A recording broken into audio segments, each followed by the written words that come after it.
wherever you happen to be in the world. Welcome to tradertv.live. Following their first negative showing, weekly negative showing in the past 3 weeks, U.S. and North American stock futures pointing to more negativity coming up this morning. We had, that two-week-long winning streak snap for both the S&P and the NASDAQ last week, both in negative territory, while the Dow ended up about flat when we ended things off on Friday. Higher bond yields being looked at as a bit of a catalyst to the downside here, although we'll talk about why it's actually a bit of a positive on the underlying basis when it comes to the strength of the overall economy going forward. But the 10-year Treasury, 1.34% at the end of last week. That was its highest level since February of 2020. So a big jump in the 10-year Treasury. We'll look at both the Dow and the NASDAQ coming off still positive monthly performance as we head into the last week of the year. The Russell leading the way, though. Small caps very strong. The Russell's up 9.3% on the month. Individually this morning, Boeing shares, big move to the downside. Multiple incidents of engine failures when it comes to their airplanes. We'll talk about each one of those coming up. Crypto stocks back on watch, big move downside. Sean just got here. He was stuck in a snowstorm on the way here, so already hitting buttons over there.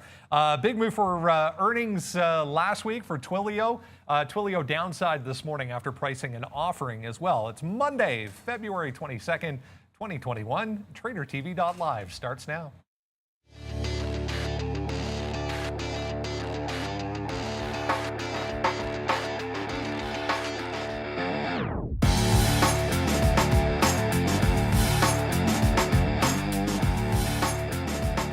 Here's a look at Asian markets from the overnight session. You can see pretty negative here right across the board. India, we had China down 2+% there. Hong Kong, 1.06%. A bit of a negative start over in the APAC region. Higher mining shares in Australia, though, did limit the damage there. Let's go over to Europe, see how things are shaping up. More red numbers here, top to bottom, right across the board. We'll shift over one more time and have a look at, more red numbers. NASDAQ leading the way here for U.S. markets, 1.4% to the downside. The S&P 0.8%, 0.6% for the Dow. Look at Brazil, 4%. Already trading down 4% so far. Bitcoin 4.6%. We're seeing more like 8 or 9% off the all-time highs that were set over the weekend. We'll talk about that. Both crude and gold, meanwhile, up to start the week, 1 full percent. Good morning, guys. It is Monday. Very, very snowy here in Toronto. Some traffic issues, apparently, Sean. Yeah, there's some couple accidents. A couple people don't understand that you need to drive a little more carefully when there's snow outside. And then, of course, it all started like, I think, 4 a.m., 5 a.m., something like that this morning. So we did have a little bit of a issue getting in here today. But look, we're going to be as prepared as ever, so don't worry about that. There's lots of names on watch here. We have Mark Roberts coming through. We have Arun coming through. And then today as well, pretty important day for us because we have Kevin O'Leary back. So he'll be back, I believe it's 11 o'clock unless that's changed. He'll be coming back, talk to us a little bit about stocks, Robinhood, things like that. So if there's any questions you guys may have for him, put it in the chat and we'll see if we can get to them. But look, it's going to be a big day, man. Oh, I was doing a call yesterday with the Ryerson Investment Club. So shout out to those guys. And we were talking about Boeing, and it's just more problems for them, Neil. We'll see where this stock wants to go, but down to 210 today, off a couple percentage points off. Yet again, more problems up in the air. Yeah, it's unfortunate for Boeing. And that video is, I don't know, if it's a little scary to watch that. I mean, if I was looking out of a plane there, it reminds me of an episode of The Twilight Zone and also a Simpsons episode. If you see flames coming out of a plane, probably not a good thing. Now, obviously, we're going to talk a little bit about that. Let's also not forget, hey, we got a Q&A session coming up at the end of right after the show, guys. And look, we always talk about this, and I want to throw it up just so everyone remembers. We're going to get that link as fast as we can so that all the members can always come through and ask us anything you want. Mark Roberts, who is going to be with us shortly, will be joining in, and that's why I wanted to remind absolutely everybody that it's going to be a good one. There's a lot to cover in the market. I mean, that Bitcoin, it just sort of feels like to me that if you just sort of buy at any point during the week and then sell Sunday night, or early Monday morning, that's like the trade that is working so perfectly well. Fresh highs always seem to be made around that time, but either way, coming up rather heavily right now, and so it should be interesting. There's also some high flyers. Some stocks are up today. Palantir is up, and there's some small caps that are moving quite a bit. So we have lots to talk about, Brendan. Yeah, a couple of new ETFs, Bitcoin ETFs, trading here in Toronto as well that we'll keep an eye on. Not really, news related other than Bitcoin moving sharply lower this morning, but we'll see how those kind of trade in relation to the overall price for Bitcoin. Before we get too far ahead of ourselves here, let's get over to the desk and say good morning to Valeria. Good morning, Brendan, and hey guys, I wish you a great start of this trading week, and also kindly remind you to subscribe to our channel and hit the like button. Let's get it started, Brendan. Let's get it started with a look at how traders here at Day Trade the World fared on Friday. More big numbers coming out of, multiple different markets here, mostly U.S. in the number one spot there, 41,136. You can see a wide range from some Canadian content, the futures there, the CME, even OTC pink sheets, number 2, 39,000, all the way down to number 5 here. We're still in the five-figure club, more Canadian content, the Venture Exchange and CSE. So great opportunity still in this market. Let's talk about a couple of kind of bigger news stories this morning. We'll start off with Bitcoin and crypto stocks, guys. Yeah, I mean, we're pushing 9+% off of all-time highs reached yesterday for Bitcoin to the downside. So we got to kind of keep an eye on some of these crypto-related stocks this morning. Yeah, I mean, as we said, and I was just joking around because there's that new ETF you were talking about in Toronto, and there's a massive block print that went up this pre-market. So I saw like 6.5 million shares of volume on it and literally freaked out. But this will be one that we'll watch, and obviously you can throw out any volume that happens pre-market here. But this is Bitcoin ETF here in Canada, at least, trading since Thursday, so it's only been a couple of days now. It'll give us another name to track if you happen to see us pull this chart up, or if you happen to see maybe a trade in there. I don't know how much volume we're going to actually see or the opportunities. It'll be worthwhile just to note that this is what we're watching here. Now, I sort of hinted at this a little bit with that whole, you can call it whatever you want, that Sunday trade, whatever it might be, but just jumping to something like Amara, and I've kind of noticed this time and time again here when you have these like drop-offs in GBTC that usually Amara will have these sort of outsized moves, but it's actually trading decently this morning in terms of like being like a range bound. There's been no cliffs falling off of, so I kind of don't wonder if this isn't going to be one of those like buy the dip events. I mean, there doesn't seem to be quite as much panic in the tape. Now Mari is down 12%. It is worth noting that, but there isn't as much panic in the tape as I've noticed. I've seen some bids step up here and there, and a few like iceberg support type of levels. So it doesn't feel like panic. It just feels like the normal profit taking every time there's been any kind of a bump, which we know happens all the time, Sean. I mean, it's there's always pullbacks, but there's always doom and gloom because it's back 7%, but it sort of ignores the point that it's made like a 3x move from that in the same amount of time. So, yeah, no, look, some of these names, we've talked about them over and over again, and I keep saying that I prefer, if you're going to trade blockchain and get involved in some of these names, I do prefer that you hold, obviously, the coin itself, and there's lots of opportunities to buy the coin. And I actually went in. It's gonna be a bad trade today because we're gonna be down. But I actually went in on the high side around 1085, I think, or so. It was Friday afternoon, so wherever it was down here, 1085, when Bitcoin was near that $56,000 mark.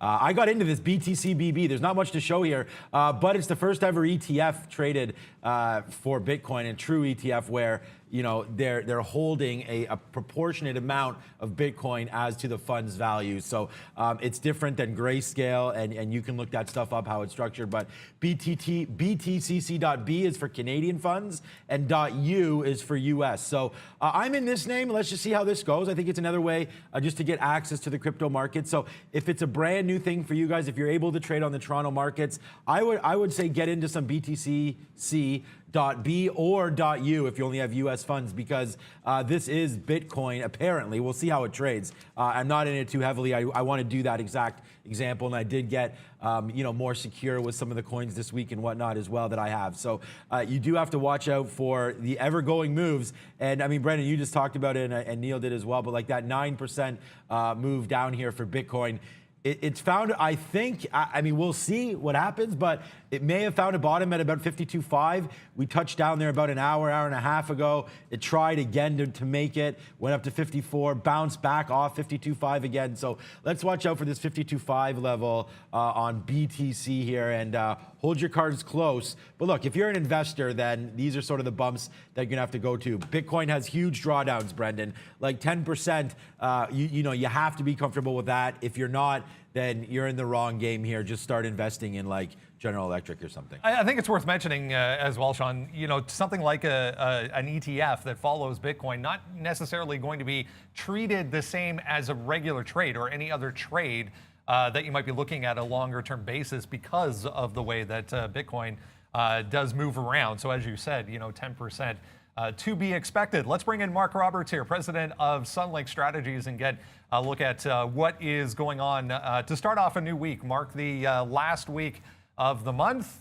We have a number of catalysts going into this week and the end of the month, as I mentioned. But let's start things off with a look at Boeing here this morning. Obviously, more negativity, more troubles, more news stories to the downside for Boeing. What are your thoughts this morning? As I said before, I'm still a non-believer. I'm saddened that there's a crash. That's never a good situation. But I just think this company has serious flaws. So I'm neutral as far as any kind of ownership on the stock, but I still think lower. Certainly into the 200, 204 area, I think pretty quickly over the next few days. Does this affect in any way the airlines in general? Is there a safety issue here across the board that we might see a little bit of negativity come into the airlines? Well, it's unclear at the moment. Typically, JetBlue years ago had been the forerunner as far as turning planes over. So when planes start to hit that 15, 18, 20-year situation of ownership and flying, they tend to be moved around. In this COVID situation, it's still unclear how many planes are sitting on tarmacs around the world. I'm sure they're being serviced and maintained, but they're aging nevertheless. And for me, it's not a concern yet, but it's something that I'm keeping in the back of the radar screen. I'm still very bullish on the airlines, as I've been the last few weeks. LUV, AAL is running hard this morning. I think there's more to go.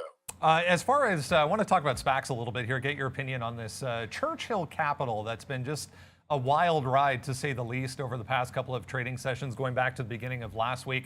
Tuesday, I believe it was, we had news that came out saying that this deal with Lucid Motors, as much as $12 billion on the valuation, and it could be done, now we're seeing, Bloomberg this morning saying by tomorrow this could be announced. Why is there so much attention on this? Oh, I think any SPAC that is able to utilize their cash flow quickly in important and necessary or disruptive industries is going to get that catalyst move. For me personally, I'm staying on the sidelines completely on SPACs. Let somebody else trade them.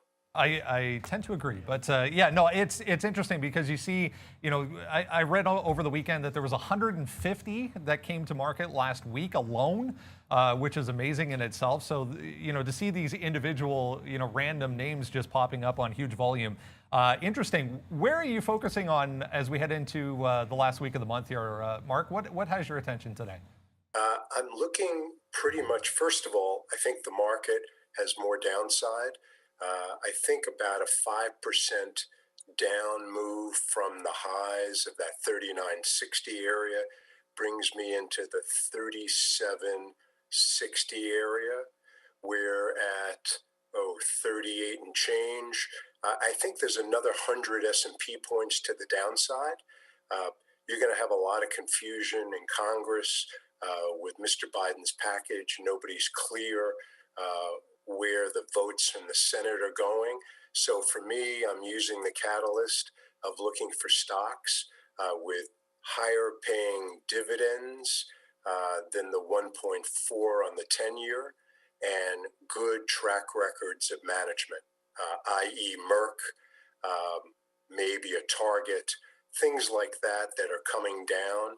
I'm looking to add to the portfolio. Pretty much high liquidity names, not going into micro cap or small cap. Hi, Mark. Good to see you as always. I hope the weather is a little bit nicer for you than it is for us over here. So, I mean, you're talking getting a little bit defensive, I guess, is the word to think about here with some of those, higher dividend type of names. I want to talk about Kohl's here if we can for a second, because here you have a situation where, and this is not the first time you've seen active investors sort of jump in here and provide a bit of a catalyst for a jump for the stock. Now, this Kohl's isn't necessarily a name that would fall into that, been sleepy malaise or whatever it might be. This was a stock which was already on a great trend, already breaking out.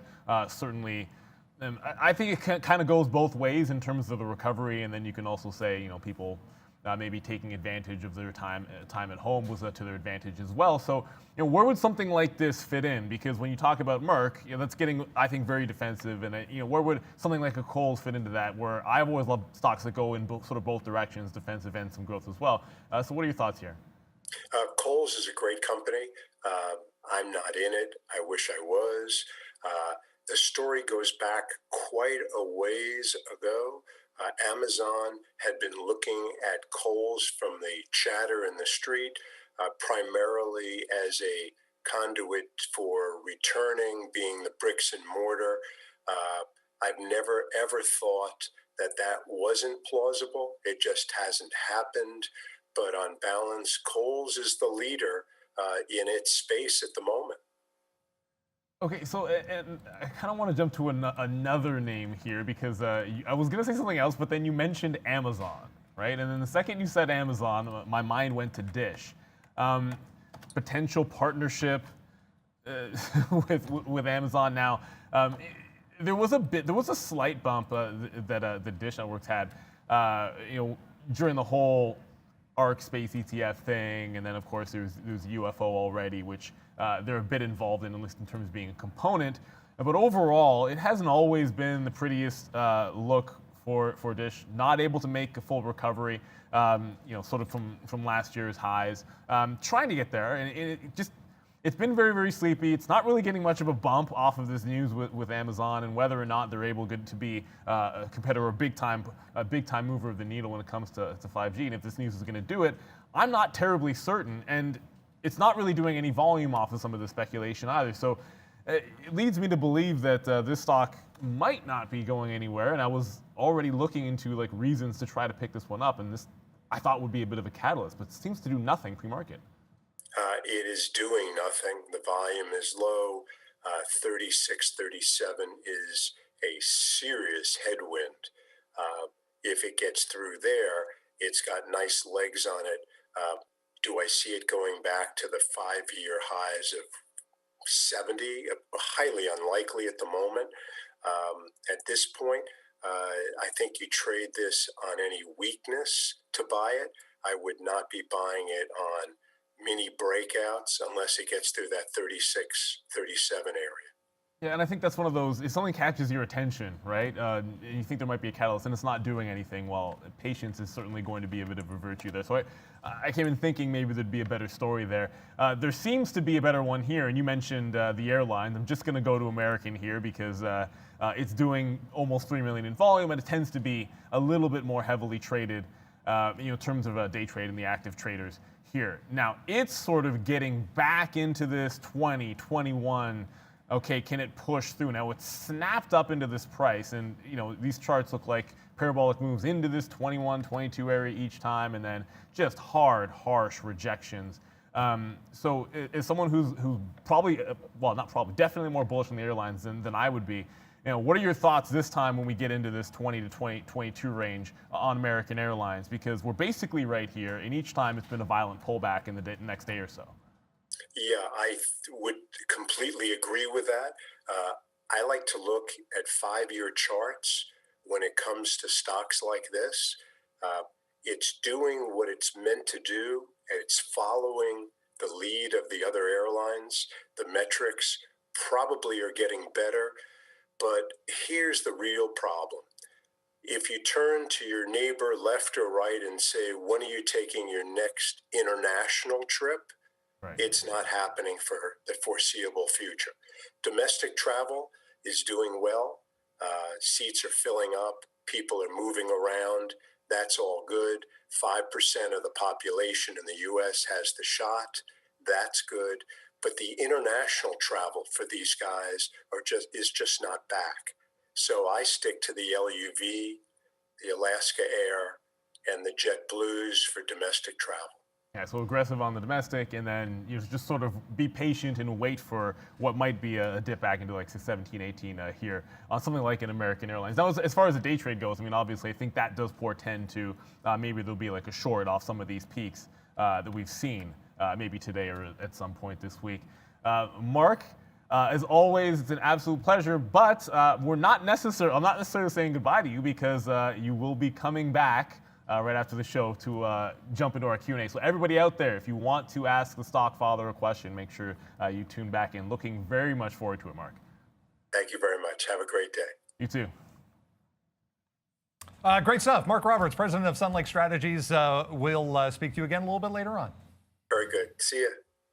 All right, guys, let's jump into what is moving around in the pre-market this morning. If you haven't done so already, make sure you take a second and register for the brand new site. Again, a new home for the morning note that's coming out every morning before we come on at 8:30. Make sure you take a second, as I said, and register because emails will be coming to an end. We are going to continue with the emails, I think, for maybe one more week, but then that will be the home for the watch list going forward. The first name, guys, just mentioned that they're a little bit with Mark, but let's talk about Boeing. We are down, but it's trying to get back towards the top end of the pre-market range. There was multiple incidents, one in the Netherlands, one in Japan with these engine failures, one in Denver, obviously. What do we do with Boeing here today, guys? I don't want to go along. Yeah, I mean, I'll just give the same advice like I said I was giving yesterday to that investment club there. And I just think that it's too many issues now for me. I'm in the name, and I'm in it right about here. I think it's 212, 213, something for Boeing, and it was cruising. I still like Boeing. I still think it's a great reopen play. I think it's a great play for some Chinese government love back to America with Joe Biden coming into play as well. I still think that there's a big order coming for airplanes. Look, I mean, they're in a monopoly, right? I mean, Airbus is the only other, I guess it's not a monopoly, let's call it a duopoly maybe, but with Boeing leading the way, you know, there's only so many places you can go and purchase airplanes now. And there's, and who purchases airplanes? Companies, huge countries as well. So, I mean, obviously, I do believe that we're going to get back to this 250. This is why I'm in this name. I mean, we've been buying it here in the 2 teens-ish. This is Boeing. We are right at that 50-period moving average of 214, 212. I know Mark was a little bit, first of all, I'm into Neo right now, and we will say mamma mia to that one. We'll talk about that in a minute. That's going up right now, 20 cents in the money. But Boeing right here, I'm not going to actually dump it until we get below this 190. I'm not invested enough into it to care about a move back down to 190. And I actually think that that's probably going to be a spot where I'd love to pick some more up. I don't want to pick any up right now on Boeing. We're in that area. And again, if we just zoom closer here, this is not a panic. We're down 3%, right? The market's down 1.5%. So it's not an overreaction, I don't think.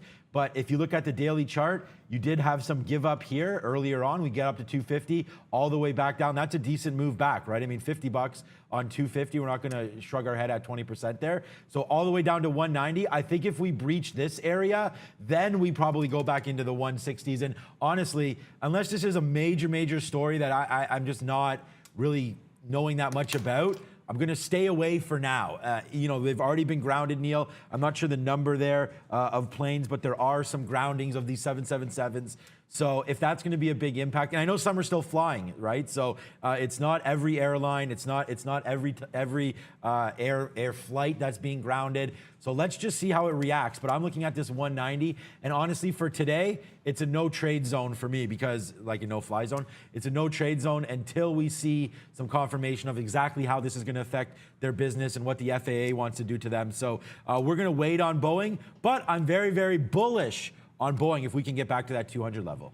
Yeah, it's at some point, like Mark had even said, like the things just start piling up too much. I mean, I'm going to go back to the level in the fall that was basically the only one I liked, and of course, 90 and 120 were fantastic. But let's talk about 175 because that's where we're talking about last fall. And if it ever sort of comes back and retests that level, I like it was a last bit of I guess resistance before making the firm bottom that got you to that 250 mark. So on the way back down, that's where it was a dip at that price, was a good long there. So I mean that's what I would wait around for on Boeing. I'm sort of the same way. I believe in the duopoly story. I believe certainly it gives you some security there, but this is a little bit too much to actually think about these levels. Now, in terms of the day trade, if we were hanging around the lows, I would really be thinking about just a 208 short off of the open, but you bounced a couple of dollars. There's not much of a spread right now. It's only about 5 cents, but I've seen a little bit earlier there were bigger spreads on the stock. So I'm probably not going to be dipping into 208 short when it would have to drop $3 before even thinking about that. So I'll probably be watching around this 213 level, just going back to on Thursday. There was a bit of drop off at that point, previous day support level. So if it gets back up, and of course that's also right around some peaks in the pre-market here. If it gets back to that 213, I think there might be a day trade short. But outside of that, I don't really see much for the day trade in Boeing. All right, 58,321 all-time highs for Bitcoin. We're off of that significantly this morning. It did dip below 53,000 just moments ago, but looks like we're trying to get back above once again.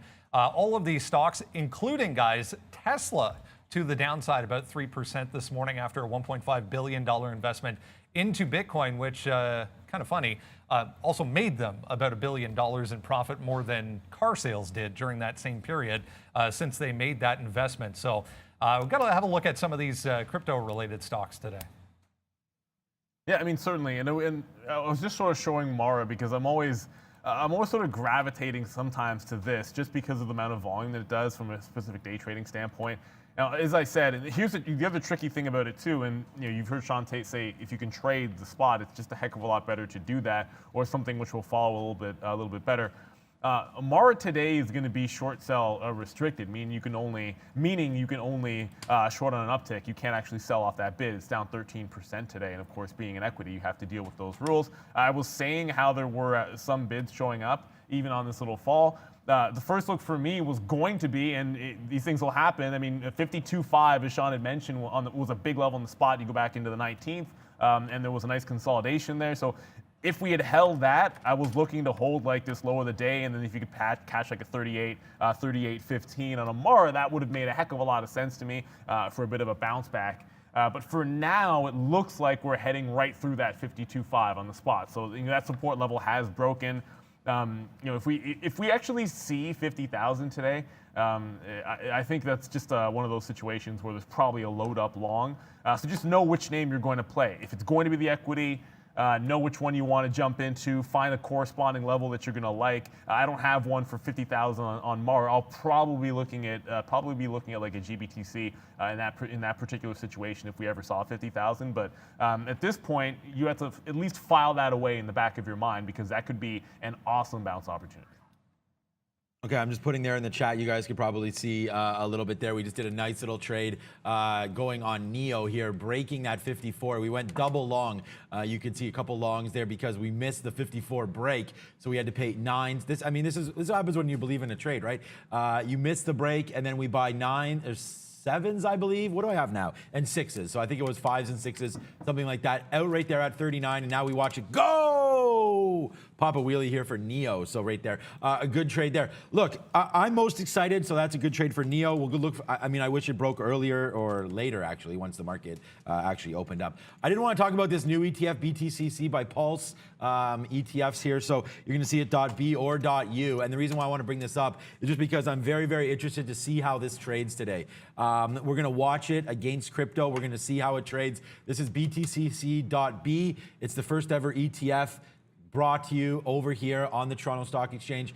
Not too much pre-market prints. I mean, there are on different exchanges, but you have 45s, 20s, 16s. So very, very volatile here in the pre-market and not really too, I guess, accurate of where it's going to open. So we'll just wait to see. But I'm most interested in this BTCC, guys, today. Or like Neil mentioned there, GBTC over there. Shout out to my friend Jeff Mendel, our friend Jeff Mendel. You can trade GBTC and or Ethereum, which is ETHE. But you can see this was pretty choppy there on Friday. I mean, I like these products. I think they're fantastic. You just got to be careful with some of the liquidity on them. So that's why I did go back to, and here's the other one, ETHE, which is the Ethereum Trust. So you can watch out for this. Both grayscale products here on a 1-minute chart. They do move, so you definitely can get your fill with crypto on some of these plays. And look, it does have slide back downs, and we're going to wait through this one. I'm not doing anything. I see right now, 52,008. So we did actually break here. We can show that.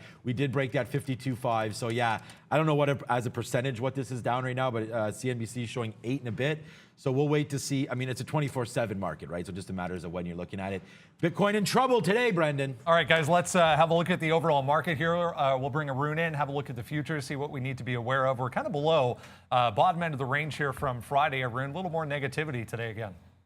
Negativity, but you know what? The big thing is that we took out that 38.75, which was in play for a while now. So I was under the impression that, this is when we can really start expanding. But it seems like, I'm not sure yet, but it does seem like that level's sliding a little bit because there's a ton of support below 70. So that makes me hesitate on whether that break has happened. So what I'm going to go ahead and do now is mark that level down at 38.60. I'm going to wait to see if we can take that out. On the other side, if we can get some shorts above 80 with 85 as a stop, then that's a low risk short. In the event that the level has broken, there's enough activity to actually push it down. But it does look like there's a decent amount of support down below 70. So I am going to keep that 60 in mind. Now, if we break that 85, I got 39.05 as the top end. But for now, we are sitting kind of stuck between that 85 and that 60. And I am looking to see how we play above 80. If I can find a decent short, then yes, I'll go ahead and jump in. It's only going to cost 5 points or so at these prices. But the big one for me now is how are we going to react below 70? Because that'll be telling in terms of whether that 75 that was in play for a week and a half, if that's gone or it actually is still there, it's just sliding a little bit. And, levels do slide. They're not concrete, lines that are solid. They do move around a little bit. So you do have to be aware of that. And that's what I'll be paying attention to today. And especially when we, are at or near all-time highs. It's a bit of a moving goalpost, but thank you, Arun. We'll check back in again tomorrow as we head towards the open, guys. Under 30 minutes to go here as we get ready for a Monday trading session. Let's talk about Twilio. Big mover over the past couple of weeks into what were decent earnings. They came out the day after and announced an offering was to come. This morning we get the pricing on that offering. $525 per share. We are down on the morning. The reason this is kind of interesting, guys, well below where we are, there's also this 400 level right here on the daily chart that's not too far away, given the stock can easily have a $20 range. Very easily. And this comes into the theme of, we've seen this, I'd say 2 or 3 times in the last, a couple times last week. We're in that 1% mark to the downside, and then the overall market will taper off. We don't actually get a much bigger follow through than that, but every now and then you sort of say to yourself, okay, if we do drop further than that, where are going to be the levels that you have to watch out for? And that's why we always put them in for these types of flushes. So the only thing I'm watching, and well, I shouldn't say that because there's another level to the upside here, but Twilio, this 400 level, you'll go back to last week, 17th. It actually breached 400, so it's not as if it hasn't broken, but just keep in mind the stock's going to have a bigger spread. Only going $1 through 400 to like 99 or 98, a couple of bucks, that's not really a breaching the level, especially when it snaps right back. So I never really made any kind of an offer below it. The other thing to watch is Friday's low. Right here at this 422, you got the pre-market high looming just above that price range. So if it's a weekday, Twilio, certainly likely to have the resistance at that previous support level. And you have the double of the offering coming right in, and I think it would just be to favor the shorts. And if you're looking to get into this stock, I don't know, 400 seems as good a level as any. I'd probably wait a little bit more patiently than that because it tends to have more extended dips than this, and you can sort of see historically, like all the way back in. It has very, very decent pullback, usually in the 15 to 20% range from those tops. So that would give you a little bit of room to go, even past that 400 level if this were to continue to drop. Yeah, we like Twilio. This is the big earnings play all the way to the upside. And I was even saying there on the earnings that it didn't seem overly impressive, the earnings, but it did. It rallied it from 412 up to 467 or so. What was the very high there? 472. Okay, that's probably just a pre-market trade. This is a 20-minute chart. So yeah, Neil's right. We bring it back down to 400. We have broken 400, but that was on the way up to 400. Once we broke it, I like that move better on the break up. It did hold down there. That's that level that we're talking about, 398 or so. Look, when your stock is rocketing the way Twilio is, and you just look at a daily chart to see that, it's about the right thing to do is offer shares. So I don't have a problem with this move down. I do have a problem with the volume today, only 13,000 shares. So not super exciting to me.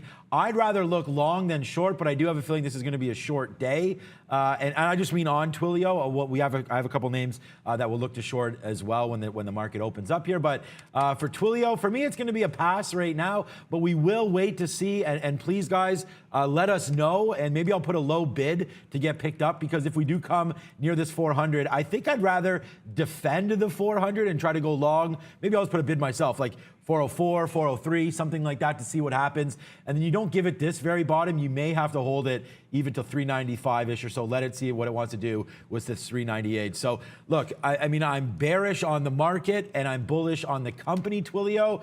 But when you do offer shares and it comes down, you do get a little bit of a negative tailwind or headwind there, I guess, heading into Twilio shareholders. So like the company, like the space, but we are going to have to watch movements on some of these erratic stocks when the market starts to move. People sell these high flyers. All right, before we talk about this Churchill Capital once again, let's talk about another SPAC that just popped up here on a volume scanner I saw.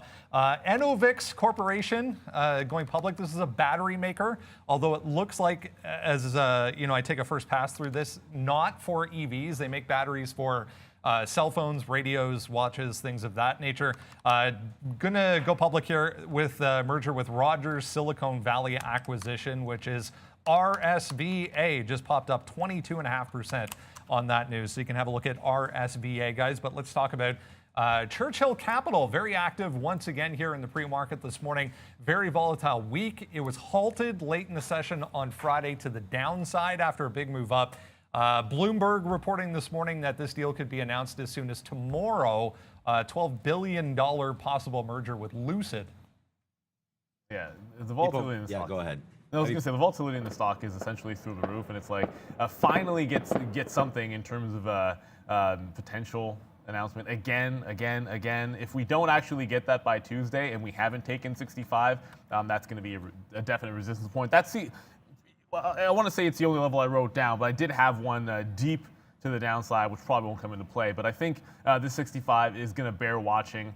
As you said, Brendan, if finally something happens here officially tomorrow, that does leave you the opportunity here that people look at the weakness on Friday and maybe don't want to hold overnight. If this gets delayed, the inevitable, it seems.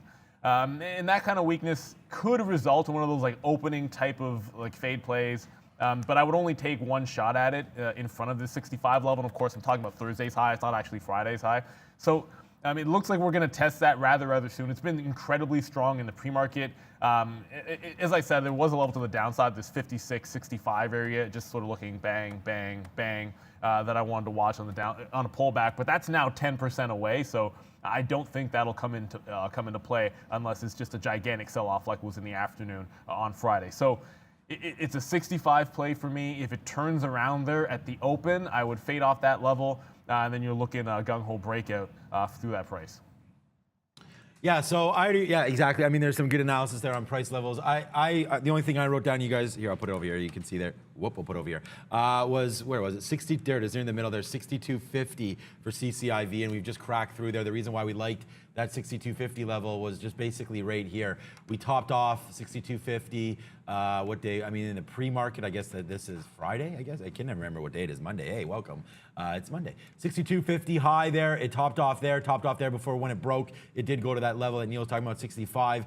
This is why I can't invest in these kind of SPACs that are already sort of going crazy. That's why I prefer BFT, STIC, some of those lower ones that have still yet to take off, is because I don't understand this move. Like, I understand when they announce it, you know, I think it was around here, 56. Tuesday, oh, so it's down here. Okay, so this move, thanks, Brendan. When we got down from 38 to 39, you know, you get this big move up. That makes sense to me. And then the continuation kind of makes sense again. But then, like, you get these drops here, and it's just, they're kind of out of nowhere. I don't know really what changes. I think you sort of need to be on the inside if you're going to trade this with any real serious capital. So I think it's going to be great for a day trade. So we will look at that 62.50. We will look at a 64 break now that it looks like. But as far as an investment, I'm staying as far away from some of these SPACs as I can. I'd rather get in companies. You know, I'm in QS. I just gave you a couple other ones that I'm in. I'm in Fisker. So I don't know enough, honestly, about these SPACs. And I mean, there's a rapper has a SPAC now. Colin Kaepernick has a SPAC now. And it's not that there's anything wrong with SPACs. I think it's a great opportunity to get into a company at the ground level. But really, I mean, CCIV was just $20 basically a couple months ago, if not weeks ago. So to see this thing at 63 just scares me a little bit, especially because I don't even know that much about Lucid. But if you're a fan of those cars and you like it, it looks like it's going to get taken over now. So buy CCIV. I think you're buying the top. Yeah, it's interesting to see that move down on Friday was so violent. It was actually halted on volatility. Mark this morning not really interested in this or SPACs in general either. So yeah, tread lightly, I would say, when it comes to CCIV. Let's talk about Palantir. Sean, lots of people wondering why you're not screaming about Palantir this morning. It is up on the morning with the market overall weak. No real significant news or catalysts this morning for Palantir. We did get a number of different positive catalysts for the stock last week. We're kind of seeing, you know, a bit of follow through, I guess, this morning. Look, I mean, why am I not screaming about Palantir? I mean, why do I need to? The point about this Palantir trade is quite obvious. You guys know we're long at 25. We wake up today, we get another 3%. We had a monster day on Friday. Congratulations to everybody that's there. We caught this one through the weeds there. We waited very, very patiently for that dip. I talked about the 3-day move. I mean, it's over and over and over again. Like I said, I was doing that conference call yesterday with an investment club. They were loving the talk that I had on Palantir, and they just this bottom 25 and the 3-day rule. 1, 2, 3, we buy, or I guess it was started here. 1, 2, 3, we buy on that 3rd day. It holds that 25. Now you just go to right to the high side. I said, people were tweeting me all weekend, and I said, let's not get too excited until we break through 31, even 32 right here. I'd like to see this stock get to 32. I think we get there today, and we're just going to keep going long. We are now back above this 50-period moving average. I bought calls. I bought shares down here 25 to average my price. I think my average price now is 13, 14, something like that. Would love to get back there. But look, Palantir still remains, everybody, a long-term play, in my opinion. This is not something that my calls are a little bit longer out. I think it's going to take some time to work its way through. I do know it's big on Wall Street bets and everything right now. But again, there's a lot of backlog. There's a lot of big business still to be done with Palantir. There's a lot of contracts to come. We all know about Cathie Wood. I don't really... Look, I mean, I care where she's investing, but honestly, we were on this name before. I mean, obviously, she was probably an early investor, but we've been on this name for a long time before it got popular. So I like Palantir. It's an old company. It continues to work for us. And let's just wait for the high side. The reason why I gave 30.50, hold on, let me just bring up this 20-period moving average, or not 20-period moving average, 20-minute chart here, just to give you guys some little levels. It was basically these tops. I don't know if, can you see that okay? Yeah, I guess you can. Make this a little bit bigger here. 30, I don't know if that helped. Hold on a second. Whoops, now it's gone. Okay, so 30.50 is a big level for me. Not big, but it kind of just goes back to right here a couple days ago, back on the 16th, where we topped out at $30. That wick high, which sort of told us that the move was going to stop, was at that 30.50. We touched 30.50 today as well. So yeah, look, it can't break 31 or 32 unless it breaks 30. So we're going to wait for that to happen. That's going to be my first play. If we get a pullback, guys, back down, and we'll throw over to Neil in a second. If we get a pullback down to 28 today, which could happen, I don't hold it against Palantir to do that. Back down to 28 is a load up. So let's wait to see what happens with Palantir. I'm taking a 30.50 break. It looks pretty good. Over 3 million shares to buy on and balance. Let's take Palantir long any levels we can. Yeah, I mean, if it gets to 28, I mean, certainly, I had that level. I was looking at that when I sat down. Of course, probably should have just bought it literally the second I sat down, but didn't pay attention until the first pullback, like 5 minutes after I opened my station up. And so, in addition to that level, I did watch it dip to like 29 even, bounce back, have this dip into like 29.30. Did a nice little quick scalp long in here into the 29.50 range. And then there was an iceberg seller that got me out at 29.50. But what's interesting to me about that chart is on successive dips, 29.50 holds once, 29.50 holds twice. So I sort of look at that 20 to 50 range. If it breaches that and then tries to hold this like 20 to 30 area, if you go back from the pre-market, that could be the first little dip buy. And of course, if 29 goes, then you start thinking about that 28. Like, I don't even think there's much of a level that I would play in between those two prices. You're probably just playing it by ear, looking for large bids, or just let it go all the way back down close to that 28 level. The breakout at 7 o'clock was technically at 28.50, so you could maybe start thinking about it in that range. But it does feel to me like the dip buy is probably going to be the way to go off the open today. So first level, like I said, around that 20.30 to 29.50, which right now is the recent pre-market support. All right, coal's up 8% here this morning, guys. An activist investor group talking about some suggestions as far as board members are concerned, what they would like to see happen for the retailer going forward. Yeah, not a good year for coals because of the COVID-19 pandemic specifically. But back to the upside here this morning, you can see the recovery has been pretty good. But here we go, 7.5% again this morning on that news. Yeah, I mean, Cole's runner on Friday, right? Cole's had not a decent move, a big move on Friday. So this continuation, for me, it's just, it feels like a bit too much too fast here. So I was immediately thinking, okay, well, like, where's my pullback going to be? You just don't have any levels up here. So I'm relying on what I thought might be some icebergs or some decent, I guess, sideways action around this 56.80 level. Here's your problem. It just broke now, and there's 0% chance. This stock does 300,000 shares in the pre-market, and we're at like 10 minutes until the open. So it's just, I'm not going to have that type of a break. And this was the only level I was really looking at. So if we get a bounce back up and maybe I can short off of the highs, it just feels like after Friday's move and then now this one, you might get an opportunity at the open for a bit of a pullback trade, some profit taking after these sort of successive moves. And especially given the fact that there isn't a ton of volume at these higher levels in the pre-market, it's not like people are rushing in to buy this one up. What's up? Okay, Bitcoin is getting shit canned right now. 48. It was just like, this is, I put it down to it's down to 48.5 right now. And moving a lot right now. 48.5, 48, 48.1. I mean, this is a 15-minute chart. We were just like, last night, I was just talking to the wife about Bitcoin here, 58,000. And yeah, this is that pullback, man. We talked about it. I said again, over and over, even when this thing was at 52.5 this morning, I said, there's 10% pullbacks all of the time in crypto land. And this is more than that as we continue to go down. Again, I'm seeing down 17% now. Looks like it's going to be more for Ether. Ether down to 1,700 right now as well. So I call up Riot just to have a quick look at this one. This continues to make moves downside as well. 64 for some reason. Riot holding up, in my opinion. I thought this thing would be getting kicked down the street as well, but apparently not so bad. Mara down 17%. Okay, so they're actually. Yeah, I thought they'd be down more than the actual physical itself. So that's why I am surprised. But it looks like right now Bitcoin down 17, Mara down 16. Everything is horrible. But I sort of lick the chops a little bit here because I'm going to be now buying more. And Brendan, we talked about this on Friday, getting into BTCC here and what that means. This is a registered opportunity. And what we mean by that is people that have registered accounts can now invest into an ETF. So here in Canada, TFSA, RRSP, I don't know if it's going to be 401k eligible for you guys, but there is BTC.U, which is also for US funds, so that might be possible. But guys, watch out for Bitcoin right now. Brendan, I just had to bring that to everyone's attention. Mara, BTCC there in Canada, Riot, blockchain and everything. Watch out as we start to head below. GBTC does have pre-market prints, but they're not in our system. Yeah. Yet, I believe. So hold on, Neil.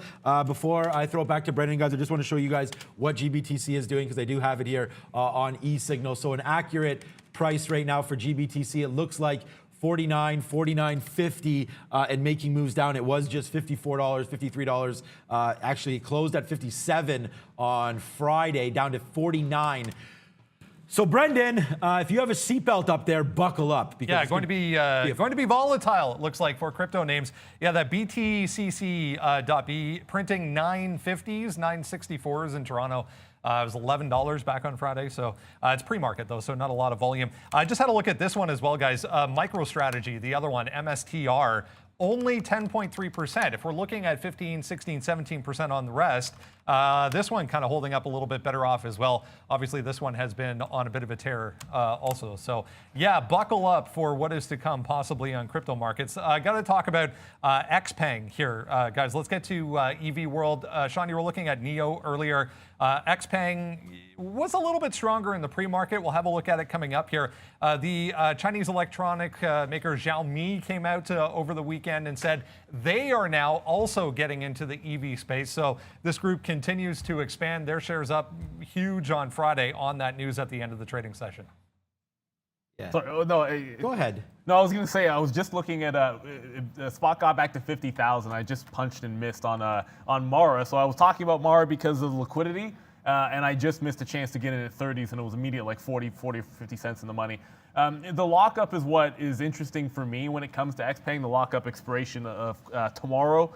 I do believe it's already shown weakness going into it, which I think is a theme that we've seen before. But it has not. It has yet to get to this 37.50 area, which sort of was I want to say hard support because it had a big bounce there. But if you kind of go back at the chart, I mean, NEO, a couple other names moving at the end of the year off that same level. So I'm going to file that one away. I think that's going to be likely support, at least in the event of today, if there's a continued sell-off. And one thing to keep in mind, with that move in Bitcoin to the downside, you just saw a breakdown, the market sort of heading southbound here.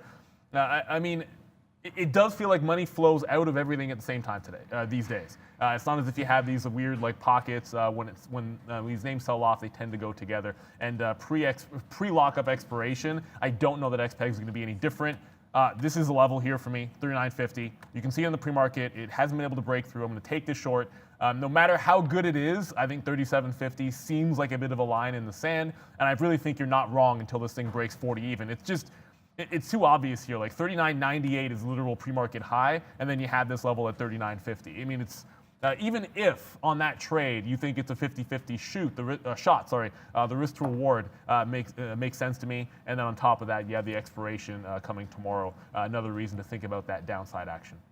Yeah, I love that 39.25 level on XPEV. Apparently, Yellen saying they're willing to look into digital currency. So I thought that would have been a good thing. But we'll wait to see what that means for crypto coming up. Brendan will have all the news about anything coming from Miss Yellen there. But okay, so yeah, I mean, I chose NEO just because it did break through that 54. We did get out of half for that 40-cent win, and now it's all the way back down. So I mean, like Neil mentioned, the market broke there. Some of these stocks did break to the downside. We do have this 53.90. I mean, that's right here. I can't get out of it if it goes down to there. I mean, if this, I'm bullish on the market or bearish on the market, today. So it's very, very hard to sit here and say that I do like a NEO long. I don't love a NEO long, but if we are going to take one, you have to sort of expand it back, maybe back down to a 5-minute level and look to see what happened there back on Thursday when we went through some craziness. It did touch down to this 53.40, so I think we can get back down to there. Let's just defend this 53.50 level. If that breaks, guys, then we're going to be flashed out of this one. So 53.50 on NEO, I prefer. Then I like that 39.25 break on XPeng. Yeah, Yellen also saying, apparently, guys, a financial transaction tax worth looking at as well, which was a part of what they were talking about in those hearings last week in Washington. Yeah, there's lots of comments here. You can see if you want to show them regarding Bitcoin, guys. You can throw my screen up there, Lucas. There we go. So lots of comments regarding Bitcoin and the overall state of what is happening in the market right now. So I'll look through a few of those for you guys. Let's get on to the next one here. Only about, oh man, only 5 minutes to go. Let's talk about GameStop, maybe. GameStop in relation to this. Keith Gill saying he's doubled his position in GameStop. So big move up in the pre-market here for GME this morning. I think we can call him Roaring Kitty. I don't know, whatever. I mean, the interesting thing about that trade was during the hearings when every single time he talked, you'd see a pop, and then if you just waited for obvious area to short in the stock, I think that was the way to go. Look, I played the short end of the stock pretty much on most of the moves to the upside because it's just been usually an easy fade. So I'll probably do the same thing today if it takes a shot at 50. Outside of that, I really don't see too much of a trade. Like, it's nothing against it. It's just, I mean, Palantir's got 14 million volume. Bitcoin is moving around a heck of a lot, and I'm already looking at the EV space with XPeng. Throwing GameStop into that at 9:30 to me would be a little bit of overkill, trying to trade all these at once. But if it makes a test into 50 even, I'm probably going to be looking at it for a short opportunity. So I think that's sort of worth it. Nothing has changed. If it's literally just Roaring Kitty doubling down, good for him sticking to his guns. I got to respect that altogether, but it doesn't necessarily mean there's a trade for me. I prefer, yeah, I agree 100%. I mean, I like the GameStop trade. It's just stop. I mean, I'm a little bit tired of that guy talking about that. Like, fundamentally, there's a story there to go long. I don't think so. I think you're still playing against the big guys there and some of the shorts. And look, it may go again. I mean, I have no idea. I just don't really believe in the business, and it's hard to invest in something like that. But that's for a longer-term trade. For a day trade, it may be absolutely on fire. We could get. I mean, GameStop could go back to 80 or 90. Just look at the chart. That's very, very possible. It could happen today. But I like AMC here, and the reason why is this 90 level. We go back to the 12th, so we actually have a little bit of data here. AMC's been basically making a bottom, very similar to GameStop bottom at 40. So, I mean, I can't talk about one and not the other. So I just think that we could break out. So I'm going to go long through 90 here on AMC and see if it holds this 50, 60 level, something like that. So we're going to go long on AMC, and I'm going to put on some decent risk. So let's just see if AMC can lead the way here, Brendan. I prefer that rather than GameStop just due to some of the liquidity, but we are going to be waiting to see if it does retest back downside 550. So we'll go long 590, see if we can't get some kind of action into the 6 quarters. 650 would be fantastic as well. So there we go. So now we're in. So there we go. A nice little execution there in on AMC. My average price is 92. So let's just wait to see. I can now officially put a stop order in, I guess, downside. The bottoms from Friday was 555. So I think a 550 break or so. Mind you, some of these, I don't even know if these happened, but we're going to wait for that. As here we go, trying to go upside here on AMC. So AMC and NEO, the two positions I have. As Bitcoin, man, back to 51,000. That didn't last too long. And remember, guys, Kevin O'Leary at 11 o'clock this morning talking about this very topic. We're going to ask him about his move to Robinhood to participate in the GameStop and AMC moves. So 11 o'clock, Kevin O'Leary. Let's talk about RETO, 170% here. This one's a little teeny tiny construction material manufacturing company from China. They got a contract announced for the 2022 Beijing Winter Olympics, government funding from China for that. So there's really nothing that I could see as far as resistance on this until 380 and then 4. So we're trading at 320 right now. So good chance this gets a pop to the upside for RETO, guys. Yeah, definitely going to be worth a look there. And there was the one that missed our watch list, CLSN here. They did get fast track for one of their drugs, fast track from the FDA there. So this has been a runner before. You probably recognize the name. Certainly, it's been prone to pullbacks, and it is approaching what would be a key level. Just going to pop the daily chart up here so you guys can see. It's approaching his $4 range, which, I mean, there's definitely some room to like a 460 or so, but it is relatively strong. A lot of times, and I have traded this one in the pre-market, and a lot of times I'd favor the short side. I did have some shorts that worked out for me, but all kinds of support at 275, and then again here at about 290 to $3. And it looks like this is going to test towards potentially that $4 high. It has really not done any significant pullbacks that have not been absolutely gobbled up. And then here we go, like right into 930, finally doing one. If it comes to like a 293 even area right at 930, this could be a nice little bounce off point for CLSN. Done now almost 50 million shares worth of volume going into the open here, guys. So I'm trying to let you guys know what's moving. This one was a little bit late, so we missed it on the watch list. I just want to quickly come back to that CCIV. Wow, this looks very, very strong. I had an order I was going to sit in front of 65 and then think about going short and then sort of bouncing through a reversal to the long side. I'm not going to do that anymore. I don't want to get run over by the train right at 930. I'd rather watch the stock going into that 65 range, sort of blindly go short and then just likely get an automatic reversal seconds in. So XPeng through 39.50 will likely be the first trade if it breaks at 39.50 to the downside, that is. Yeah, so just looking, I mean, AMC, so right now Neo's a nice little 22-cent win. We'll watch and see if that one can take it off. And just for you guys right here, we're going to take a 30 break a little bit, then we'll try to go harder on the 30-50 break, and then we are going to watch out, though. We're not in Palantir right now. I need to see some levels go, so we will watch out for this 29.50 level with only a minute to go. Mr. Wickens. Real quick, guys, VUZI, V-U-Z-I. We were talking about ARK investment, and they're double down on Palantir. This one up this morning, 15% on news. ARK is interested in VUZI as well, guys. Yeah, and Palantir with another test of that 29.50 area. So call it 3 times now into the open off this level. It just sort of means if you didn't have this one for a nice little scalp trade in the 30, you might not want it if we do sell into it going into the open. That's the kind of level that usually gets broken. If we haven't gotten through 30, I would wait for a 29.50 break before dipping into that one. But it is Monday. We got to drop the countdown. Miss V is on the bell, I want to say. I'm like 95% sure. There she is. There she is. I didn't want to. Yeah, whatever. I could have turned around. 5, 4, 3. Palantir to 30 right now, guys. Market opening.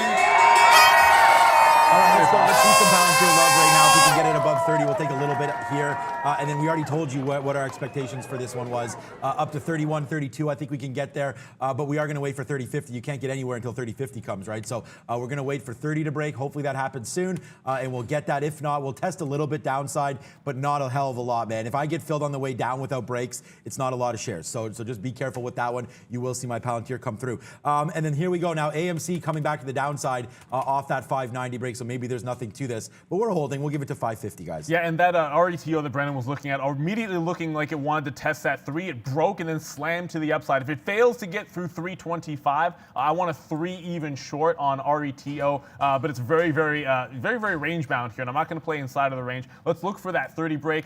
When it comes to XPeng, it looks like it is headed for now to the upside anyways. 40 even does remain the key level. I have my order to go short at a 39.50. If we can catch that, I definitely will. But it also feels like there could be a bit of a break. I mean, 40 is an obvious level. I'm willing to go a breakout long only in that level. I'm not going to be sitting there holding it forever. Okay, we did take a little bit more on AMC, but not enough. We didn't get filled the full load there at 85, so we do take a little bit more there on the downside. So let's wait to see now. I mean, if we get some movements back up here on AMC, then we should be good to go.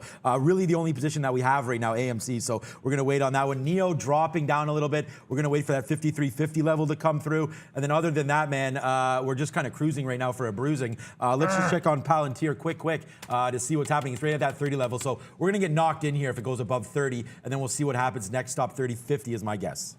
Yeah, I mean, definitely seems like I saw like 100,000 shares on that offer. Now I'm watching CCIV pull back in. There was support at 59 even. That's probably going to be the first thing I'll look at. I guess we're not going to get that 65 level anytime soon, but let's not write it away. Big drop off so far, and Palantir about to break that 30. So I saw size there before. I don't see it there anymore. I want to see if I can catch that break, but got to watch out for CCIV heading into that. And there we go. All right, I just got Palantir on that little break trade. CCIV, let's watch for this 59 area. Looks like a good one. Yeah, okay, and we're just going to get out on Palantir and just hit the bangers already on that name. So yeah, a good trade here on Palantir. Really just worked out nicely for us, no doubt. In and out some 30-20s there. And like I said, there's nothing about that level, just the fact that, I do think 30-50 could come. So let's get a little bit out on the way back up, and then we'll just see where Palantir goes. Big winner for us, man. AMC also, man, let's ring a little bit of that register to capture some out there if we can get it. That's been a good trade for us. And NEO, we've averaged in now, so we're defending that 50-40 level. Let's see if we can't get some profits going on NEO as well, guys.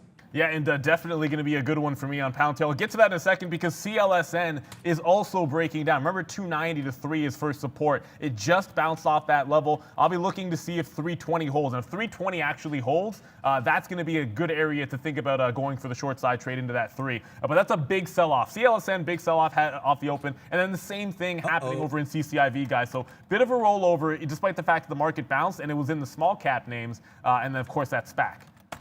Okay, so I say uh-oh there because I'm not holding Palantir against me for that long, and it just cracked right there. So we do have to watch out for Palantir coming to the downside right now. I think it's worth averaging in a little bit here. I do have some levels in the 60s, but other than that, man, we got to watch out for a 29.50 to break. That might have been it. That's why I gave you guys that 30.50 level.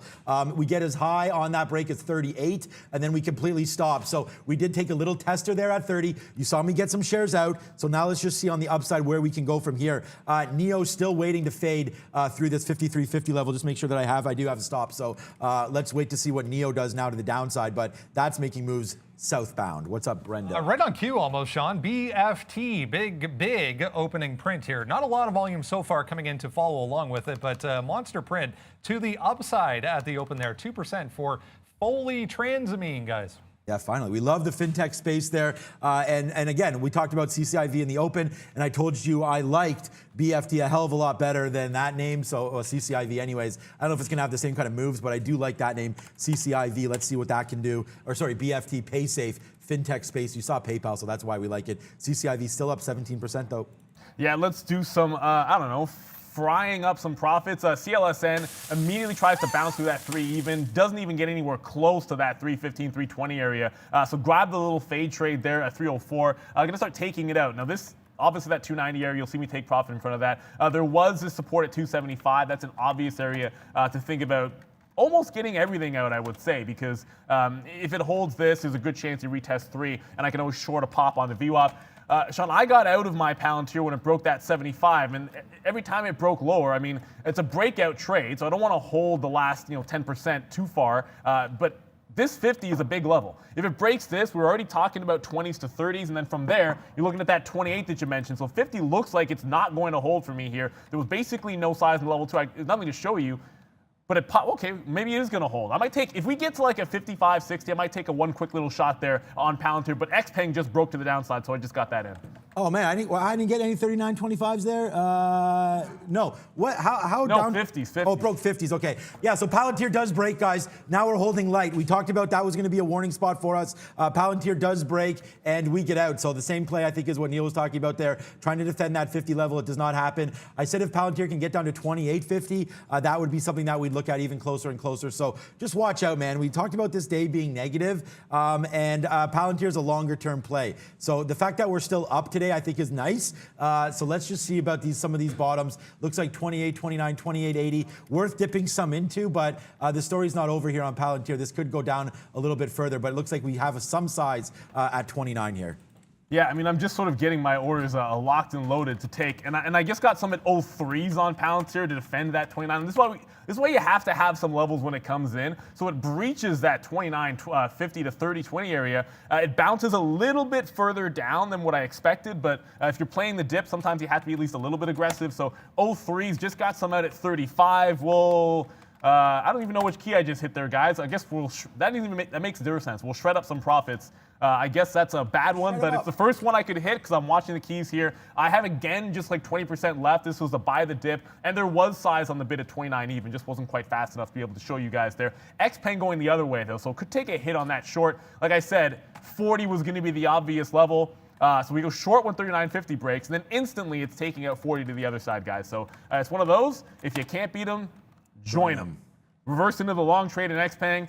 It immediately is giving you like those quarters there, but I'm not nearly as confident in the long as I was in the short, so probably not going to hold on to this one too long. If it gets to 50, you'll probably see me out of XPeng. When I have a short bias, it's a quick in and out for sure.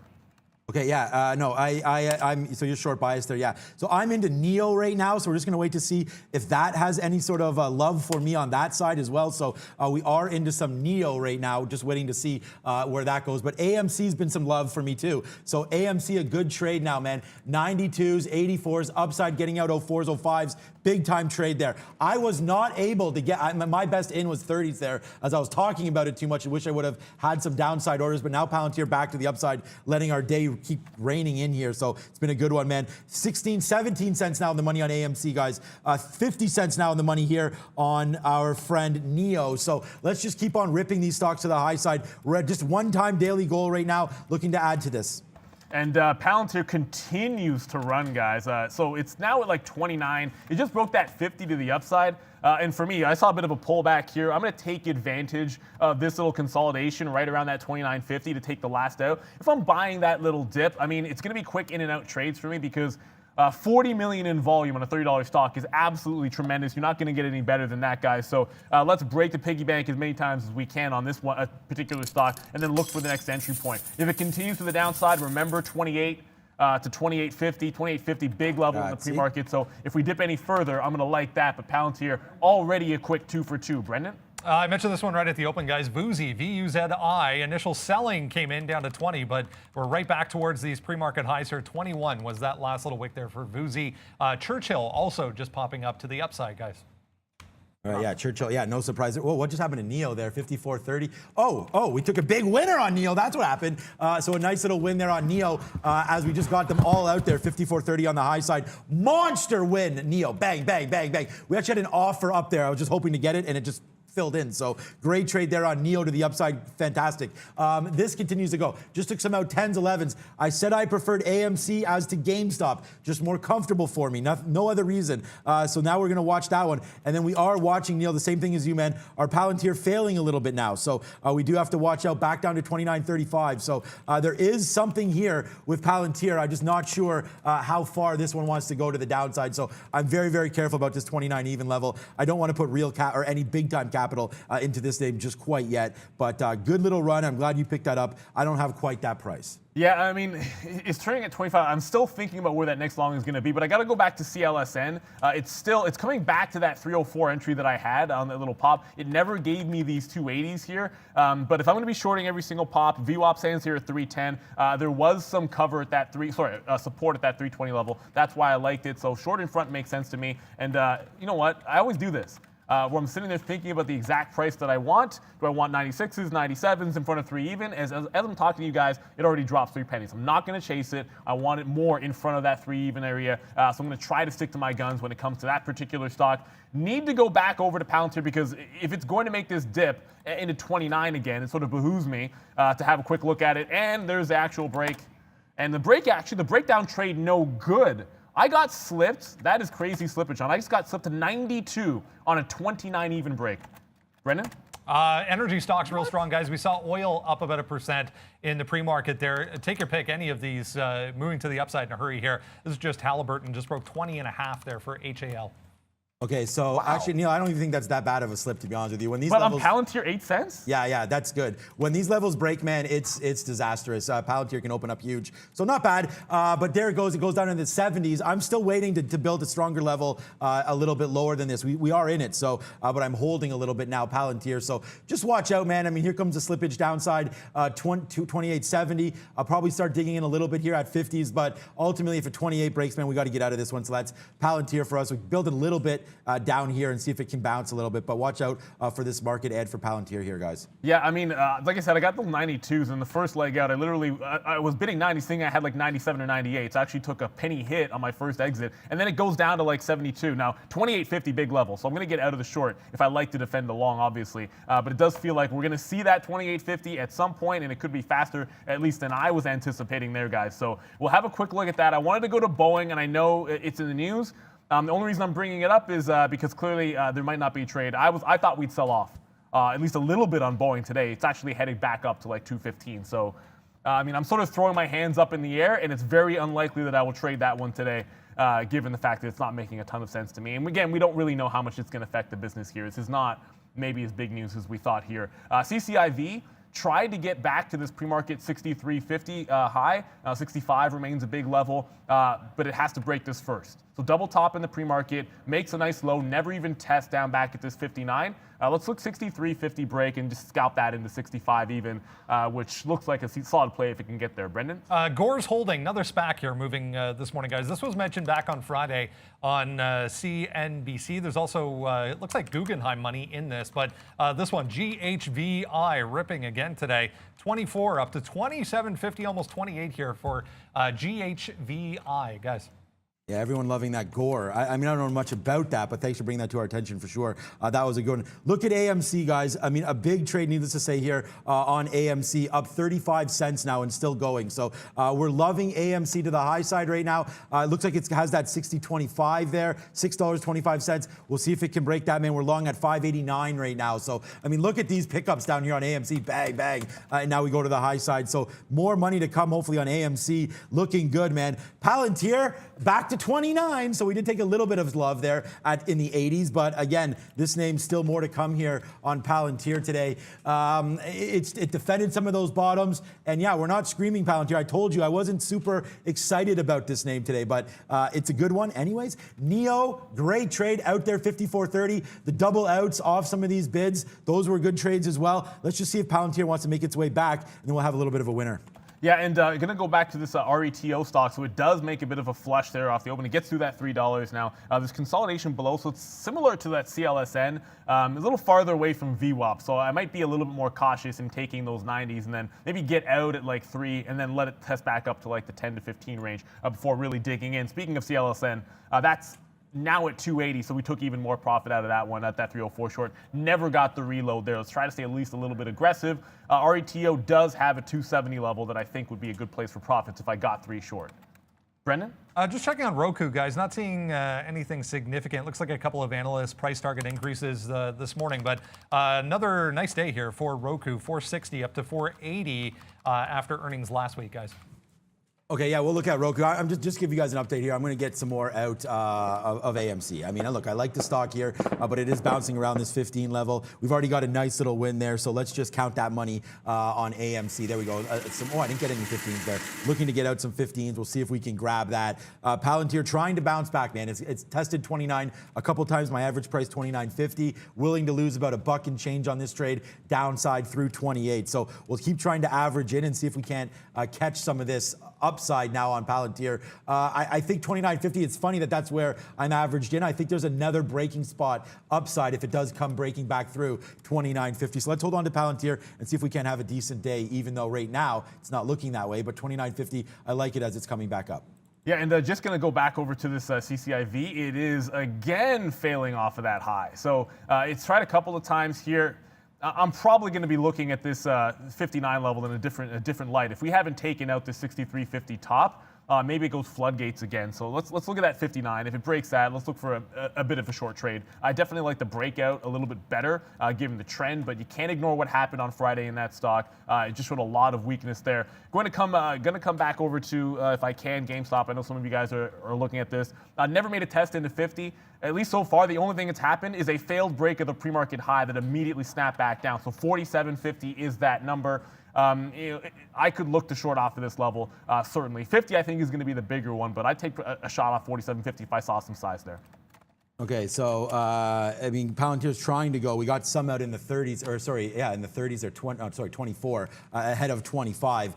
So I do have another order to go long through to that 29.50. Check back on a few other things here. Let's check out on QS, man, QuantumScape. That was a big trade for me. Yes, okay, back to the upside here. I was going to say that was a big trade for me last week, and I actually wrote down here 62.50, but we missed that one, that 62.50 break. It does happen, man, early. We should have had it. Look at that break.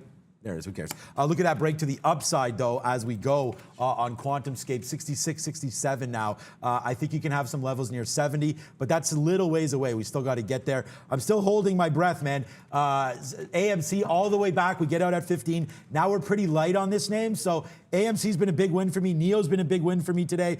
We go 2 for 2, and then Palantir still position pending, but I do like this name moving forward here today, guys. That's Palantir. Brendan, give it to us again. I sent this one out early on this morning, guys. Lizzie moving in the pre-market here, big move up. It had come a long way back heading into the open here. You can see a bit of a flush at 9 o'clock back to 1250, but just popping up again on volume here. 1350, 1360, that last little pivot. The news, guys, they kicked off their new in-car digital media and audio product in Mercedes-Benz S-Class for next year. And Vuzi making some fresh highs here, all-time highs, and Brendan brought this one to our attention. It's got, like, it's a little bit whippy off the open, but these pullbacks have been into ranges that make at least a little bit of sense, into 20, dipping down to like 1965 to 20 area, and then dipping into this little flash here, 2060. If we get anywhere close to VWAP, it feels like VWAP bounces will work, but I'm also eyeballing a 22 break to the upside, guys. 22 even, that is, so VUZI on the radar. CLSN still about 20 cents in the money, but I want to get to that RETO. Yeah, I missed opportunity galore. This one looks like it's going to continue to break down. That next level was about 270, where I'd look for a breakdown trade. Otherwise, I'm trying to short in front of 3 even on that particular name. And Palantir getting close to that 2950. Let's not forget, there's breakout trades to the upside as well on Palantir, even if it doesn't give us another dip.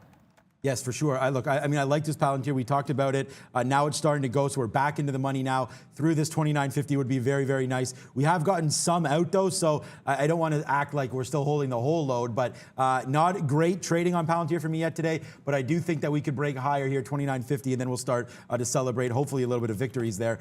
If Palantir can go through there, we still need it to have a little bit of work, though, that's for sure. AMC has kind of continued to go. Is that the right chart? Yes, it is, 6 1/4. So we're still looking at that one. And then I'm still looking to get back in on NEO right now, but that's still dropping. Would love to get a 53.50 level if we can. Yeah, and I can tell you right now that 47.50 engendered zero confidence in the short when I saw it come up on GameStop. So I'll stick to that 50 being the good look. You can see liquidity is a little bit low, even though the volume is good on GameStop. So I don't want to stand in front of too many swords there. Just got into RETO. Finally, let's go to Brennan. JPM, guys, I mentioned energy stocks are strong. So are the banks. Banks providing a lot of lift here. JP Morgan just popping up on volume, coming up to 149.50. Wow, big move on the daily chart for JP Morgan as well, guys. Yes, sir. Look, that's why you got to be diversified, guys. We talk about that all the time on the show. Not only do I hold a lot of these crazier stocks that we're talking about, but also JP Morgan, a big part of my portfolio as well. So you got to trade some of those names and watch out for that. Palantir struggling a little bit at the high side. Let's check out CCL. I mean, again, we're going to go longer. So if Palantir breaks, you guys know I'll be in that one, and you guys probably will be as well, maybe, to that. So CCL 25 and change, now pulling back in. I do like the CCL short, especially if the market collapses, but that doesn't look like that's happening anytime soon, as we're just looking to go to the high side right now on CCL and the market. So I don't like it. XOM up another 2.5% as well. I mean, the oil place, and I want to talk to Kevin about this as well, when Kevin O'Leary comes through at about 11 o'clock. So get ready for that. He's going to be coming out. There goes Palantir right now, breaking through that 50. So let's just see what happens now. We did take a little bit more shares there. I hope that wasn't the top. And we'll go, and we got to get a new one because it's not football season anymore. We'll do a bit of a spike for, it shouldn't be this easy. You get this consolidation RETO right in front of 3. I said I liked it. Here's that 95 entry point. It basically tagged me. It's the top end of the range. Then we're immediately testing the bottom end, that 270. So for me, you get that quick. It's not going to be quite 10%, but either way, when a stock's doing 60 million shares, take advantage of it. It looks like the retracement is in for now on RETO, but it has to break this 265, 270 area for there to be any follow through. Profit from in the middle. I'll hang on to the last 20% as I always do. See if it gets a flush into 230. Otherwise, we're sort of off to the reverse races, if I can even call it that. I want to go back to Kohl's just because we did mention this name. No breakout through the top. I said maybe this had gone too far. There were just far better things to trade today. The only thing that hasn't worked with XPeng, if I had replaced XPeng short with Kohl's, which I did like. I don't know why I didn't. Oh, I do know why. Because it didn't have pre-market volume, so that's usually a pretty solid reason. I can't go back on that, but Kohl's did sell off that open, guys. Yeah, we do also have, okay, so Palantir does fade out a little bit from there. We did take some out, but it's just, not really moving. We're long at 26, so we could take some more out here.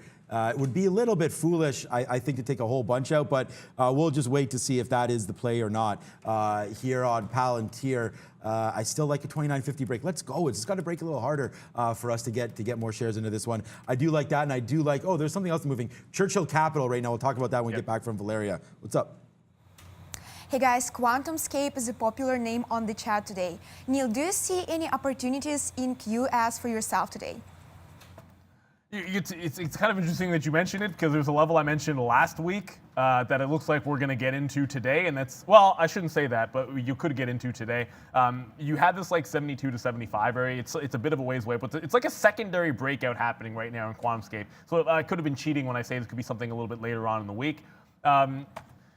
I've already said that I don't want to short this stock unless it gets to one of those like sort of redonkulous levels, and that's going to basically stay true. It's very, very thinly traded, and I want to buy the dip before I buy a breakout on this particular one. Whether if it's 70, fine, but if it comes back into like a 65, you've already missed this breakout, but there was nothing to this level that I liked. It's 63.50. There wasn't anything obvious for me at the open for that break. So if I don't like that price level for more than one reason, I don't take it. But on the trend, yeah, if you're going to give me a shot to go long in front of 65 or break at like 70 even, that works for me. 72 and 72.50, that little price area for sure is the first level I would even think about testing to the short side. However, you got to be really cautious with this one if you're going to fight the tape on QS because, I mean, if the stock was, like we've said before, it's not a whole lot in the middle when it comes to this name. If it breaks out, I mean, it could easily be at 100 in a month. It could just as easily be back down at like 50 bucks. So, I mean, you got to be very, very cautious when trading and never think there's no price it can't hit intraday. Yeah, that's for sure. I mean, you saw that move from 70 all the way to 62 there that one night. So definitely some opportunities there for QS. I like a 68 break, so thanks for bringing that out and up. We're going to take a 68 break on QS, and we'll just see what we can do for that stock. So we'll just wait. I mean, and what I mean by what we can do, I'm not going to do anything. It's going to break it, and then we're going to see where it goes from there. But up 8% seems like a lot today, so very excited about that. As a shareholder, you know we're long at $50 there, and I tweeted that out. Follow us all on Twitter if you did want to get some action. We are doing our Q&A live after the market today as well. So you can find that. I don't know what number that is, but we'll do that in a minute. Maybe Brendan will do that when we come back. I said we talk about CCIV. CCIV is coming back down, man. Churchill, we know that's going to be lucid. I did want to talk about that 58 level. That came close to breaking. I think that's something there on 58. So we're going to watch out for 58 on CCIV. Mr. Wickens again. Just seeing anyone wondering about Goodyear Tire, guys, they're merging with Cooper Tire, so picking up Cooper Tire on an equity deal, $2.8 billion on an equity deal. So a nice move here for GT this morning, 11.5%.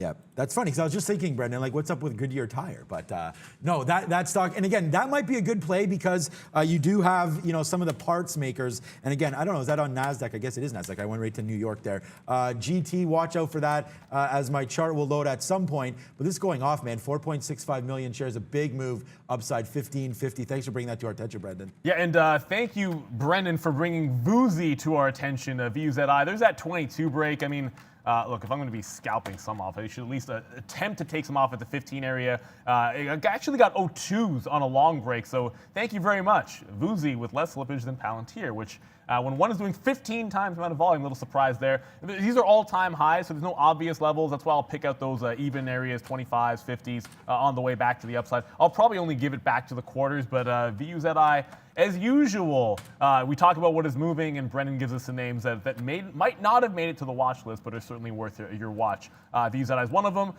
RETO just broke that 270, 265 area. There was this 7 a.m. sort of jump off point. 260 will be the next level to the downside. I will be all flat. Basically, actually, just right here, just got 64. So, you know, nice little 40-cent win there.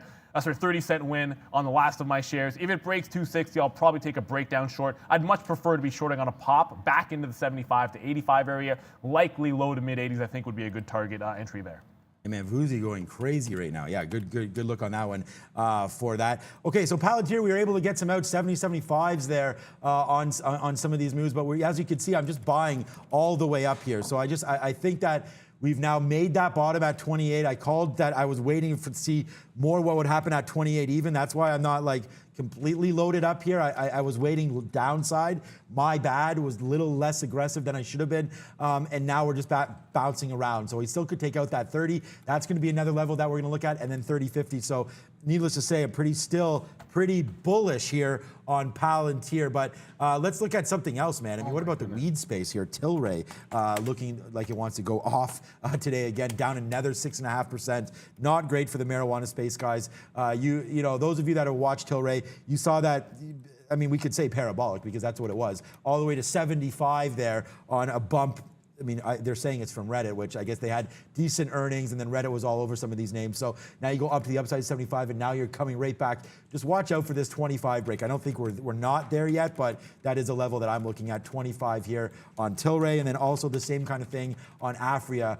Again, we're not there yet, but on a daily chart, you got to watch out for 17. And here on a minute chart, just way too sketchy for me to get in right now. I don't love the weed plays right here, but just having them up, showing you Afria down 2%. It's Tilray that's down 7%. Yeah, and maybe going to come into play a little sooner than I thought here. Could be the CCIV through that 59. Now, it's tested once, little fail break action, and then I'm consolidating a bit higher. I just pulled this up so you can see Friday and put some things into perspective. It did trade as low as $50 after that halt, or at least close to it. So there is room to run. If this, and I say run, I guess fall, if this thing goes back into the downside. So let's watch out for it.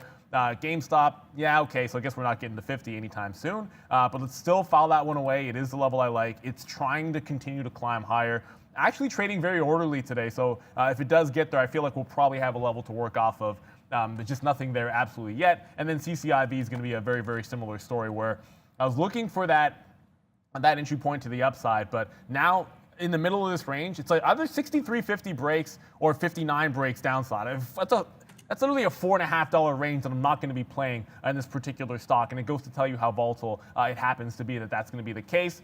Palantir, however, Sean, now back above VWAP, and if it can hold 29.50, this could be maybe the base of operations to get that push through that top break. I like that talk, the base of operations, guys. Okay, yes, another winner right here, walking on some water through 68. You guys asked about QS, we took it. Now we'll wait to see, man, just out for 40 cents win there. We'll take another piece now as it's resisting breaking that 40. We'll see if we can get that now. There it is, nice little out again. So a double shot power there on QS, QuantumScape, going long through 58 seems to have been, or 68, sorry, seems to have been a nice look. And there's Palantir, man, fading again off of 30. So more to come on Palantir, though. I really feel that there's more upside on this name, but it just bounced off that $30 once again. So we're only going to give this one, man, back to that 28.50 level like we did before. But got to get a little bit more aggressive here on this name, guys. Yeah, and it's a bit of a disappointment that it couldn't hold that level. I was all eyes or all ears, I guess, whatever you want to call it there. I just want to come to Tesla. There was, as usual, there was a sell-off at the open and giving you a good buy opportunity in Tesla at 750. Bitcoin spot actually bounced at about the same time at the open. So whether it's related or not, I can't tell you, but hey, they made $1 billion on their investment, so I suppose that could be true. This pre-market 757, going to be worth it to see if it can hold up. If it does, you probably have a decent base there for Tesla. The market has bounced and is looking like we're trying to push higher. Now we're still down 1% in the NASDAQ and 0.5% in the ES, but you are seeing a bid sort of come into the market here, and you start thinking about the names that have sold off that could be good starting points. Let's not forget about Tesla, especially at that 757 level. If we hold that, at least throughout this little opening rush, we could have a nice little runner here. It's already 10. That means it's time for happening now. Let's go to the big screen and Brendan.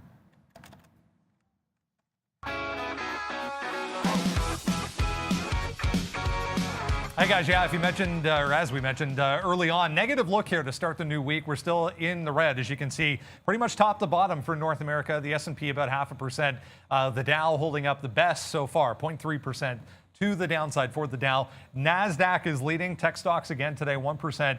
0.9 for the composite and the 100. The Russell, 0.5%. I mentioned 9.3% on the month for the Russell, so a bit of a pullback again today, down about 0.5%. You can see the TSX here in Toronto, just as we speak, trying to go positive, guys. So back to break even. A couple of things to keep an eye on. Yeah, Neil was just talking about cryptos. Here's MicroStrategy. I was mentioning this one just before the open here. Big flush along with the price for Bitcoin down to about 860, 855. Yeah, as you were, right back to the upside for MSTR, now down only 4%. Boeing, yeah, really not doing much. This has been a choppy mess. We're up to about 215 at the top, 210 still support at the bottom, inside of Friday's range, guys. Back over to you. Yeah, and I just want to come back, if I can, to that RETO. I'm still in CLSN, but RETO bounces and holds this 260 at least for now. So, like I said, this time I will actually throw some orders in. If it pops up here off this level and gets me short 85 or something in that range, I don't mind. That's how I got in the first time. I sort of threw an offer out there, so I was ready and locked and loaded to go, and not having to watch that level too. And the same thing goes with this CLSN. I usually try to identify some of these gap trades that have a test of highs at the open, or at least very, very close to it, before a big flush, and then you're thinking about shorting off VWAP all morning long. Now, you have to watch out if the most recent strong levels in the pre-market end up holding support. 275 on CLSN. Kind of did and didn't, so it broke through, but it's trying to hold above that right now. So I'd sort of file that as in between, meaning I'm still willing to go short here, but in the back of my mind, I'm not letting it go past 310. I wouldn't even give it to 315, 320. So if I can get 290s, great. If the only pop I can get is in the 85 range, I'll try not to get that price mixed up with RETO, which essentially almost the same trade this morning and around the same price. So very easy to mix those two up. Okay, yeah, so QS does fall back down. Good thing we did take a little bit of profit on that one. I'm going to give it to 67. Like if 67 breaks, or if 67 breaks, we'll give it a little bit more love, but not much, guys. So we're going to wait for that one. 67 breaker would be a problem for us on this name, so we're going to watch out for that. That, of course, is QS. And then Palantir, I still talked about the levels that I like. I do like a break, or not a break, but if we do get down here, 2850 is going to be a level that we're going to look at for sure on Palantir. So 2850, going to try to average into that one until then, but we're going to wait on it. So right now, Palantir, no stress at all. AMC is coming back to the downside right now, so you do have to watch out for that. We're light, super light, but again, we'll get out if it does break through 585. It's been a big win for us today. That is AMC, so no complaints on this side, no matter really what happens from now on. So we are happy with some of our AMC love. And then other than that, man, we just got to wait for Palantir, and then I'm waiting for QS to see what that wants to do, Neil. What's up, Bren? I was looking at Baidu in the pre-market, guys. Noted it was down decently, even sold off into the open here. But look at this move, right back to positive and then some, up 1% now for Baidu. And I actually just took my first trade in a bit on Palantir here. And again, remember we talked about a level 29, the 29.30 area down to like 29 even. So we bounced at 29.10, right in the middle of that range. I like to play those types of bounces on a range that I like. So I'll give it to this 10 break. If it breaks, I'll just get out. But I just popped in here at 29.25. I like this one backed about like VWAP. So I'm probably not going to let it maybe like 80% of the profit in front of VWAP, maybe hold a little bit in case 29.50 breaks, but this is more that scalp trade type of idea, guys, where if I can find the range and be in and out of Palantir, I might be like 6, 7, maybe 8 trades a day like this, as long as it's doing this kind of volume and giving you sort of these obvious levels, not obvious levels, but these levels to work around with that I like from a risk to reward. So I'll get some orders out there on Palantir, but I do want to jump back over to QS.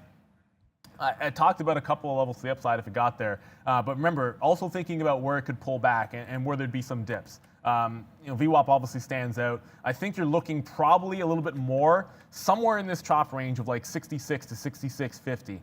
The last real pullback happened, and there was a little consolidation before it did. Somewhere in front of that will be the first defense if QS does decide to drop, which it looks like it's trying to do here. So let's look to that one. Let's not get too far ahead of ourselves and jump into it long here at 67.30. I am trying to go long off of this 65.50 VWAP, so I can't take it $2 out unless I think it's for sure going to like 72. Yeah, no, I don't know. I mean, I'm stuck in that QS right now. We are going to get out. It's going to break through 67, and that was just a bad trade. So we're going to have to wait. Oh, not a bad trade. We took a little bit of profit. Just didn't work out the way we thought it could have there. We did take a little more Palantir on that downside move, so we'll wait to see. Neil got a better price than me on that one. Neo is now getting near, possibly. There goes QS. We'll flush ourselves down the toilet for that one. There comes Neo right down to these levels again, 53.40. There could be something there for us. So let's see now, possibly taking Neo long. But look, man, I already talked about how negative I sort of was here on the market today. So I don't know. I got to fish for some shorts here. It was a great opportunity to have some shorts early, but we don't have any on. So yeah, more to come hopefully on that. But right now, not really loving some of this space here for longs. I think we need to find some shorts. Palantir's working. We're only long at 29.50. So that's not horrible, but I still like to get more long if we do break below 28. So, or sorry, below 29 is where I'm going to be looking for next long here on Palantir. Other than that, man, I'm just looking for some more trades. Let us know if there's anything else going here. SNDL people want to talk about. We'll have a look at that. Yeah, and just going to come back to one other name, which maybe he's got. I don't think we talked about the cannabis space. Maybe we didn't this morning, and apologies. I know some of you guys are going to be watching this. There was a move to the upside just at the end of the show on Sundial, and we used another term for it. It was just a rip your face off rally. You can think of another euphemism if you like. But that stalled hard at $1.70. I will tell you this, I had the most embarrassing 168 short that you'll ever see because I barely made anything on it, despite how good it looks. Either way, there was all kinds of resistance. Let me just go back here if I can. On the way back down, you look at this 160 level, then throughout the rest of the afternoon, there's all kinds of resistance there. We just popped up into that range seconds ago. So I'm going to have a quick look. If it wants to turn, there isn't much of a level. It's not like the million shares we've seen on offers before. But if this is a bit of a turn here, it was resistance on Friday. Sundial definitely ripped your face off if you fought it too hard on Friday. So I don't want to jump in too hard here in too many shares, but definitely going to take a short in front of the 60. It's come back down. 59's on the offer. If I can get it passively, I'll try and do that. I don't want to pay the spread unless I think it's going to immediately snap down like 10 pennies, 5 to 10 pennies. This is more of a, if I get 59 short and 60 holds, I'll have a nice trade. If 60 breaks, I'm out of it very, very fast, guys. Okay, so yeah, still watching. We just got out of some AMC there. Again, I don't know where this is going, obviously, so I can't tell you exactly my plan of action here. But we just did get out of AMC. We're going to read. That's still DraftKings. I wanted to look at DraftKings. We will in a second. But I just want to also check out AMC. It did touch that 585 level. We should have reloaded there. I don't know why and what happened there, why I didn't reload. But that was a good trade down there at 585. So let's get out and see if we can't get a little more long on the downside. You just saw DraftKings on there. I did want to talk about it. Again, congratulations anybody that's been bottom picking some of these great names. I think DraftKings can continue to work out for people, and it does give some big upside considering what's happening right now, especially with coronavirus. Looks like, I don't know, stage 3, 4, 5 happening. Go ahead. Yeah. No, I just wanted to quickly say, because you mentioned DraftKings, I forgot to mention this, guys. If you're looking at the score for any of you that actually invest in Canada, it's a Toronto stock score with a reverse split there. So no, you did not just make 10 times your money, guys, on score. It just had a reverse split. So not usually a stock that we'll talk about. Do you want to call it up? It's scr.to. Yeah, sorry, I was just getting out of Sundial in that moment, but there it is. Yeah, scr.to. Just wanted everyone to know, look, you're not up. It's not a ridiculous move. This was a stock that last week was like a $4 stock. So I just want to make sure people understood that. It is selling off today. So usually we'll see that reverse split and the stock gets sold off. That's the case here. Palantir for me, I don't know. This is like a bit of a grenade here. And I guess it can go either direction, Sean, because the long bounces have worked. But this last one, I felt pretty good about this. I thought we'd get into VWAP here. And then I took, like I said, I'd take like 70, 80% off.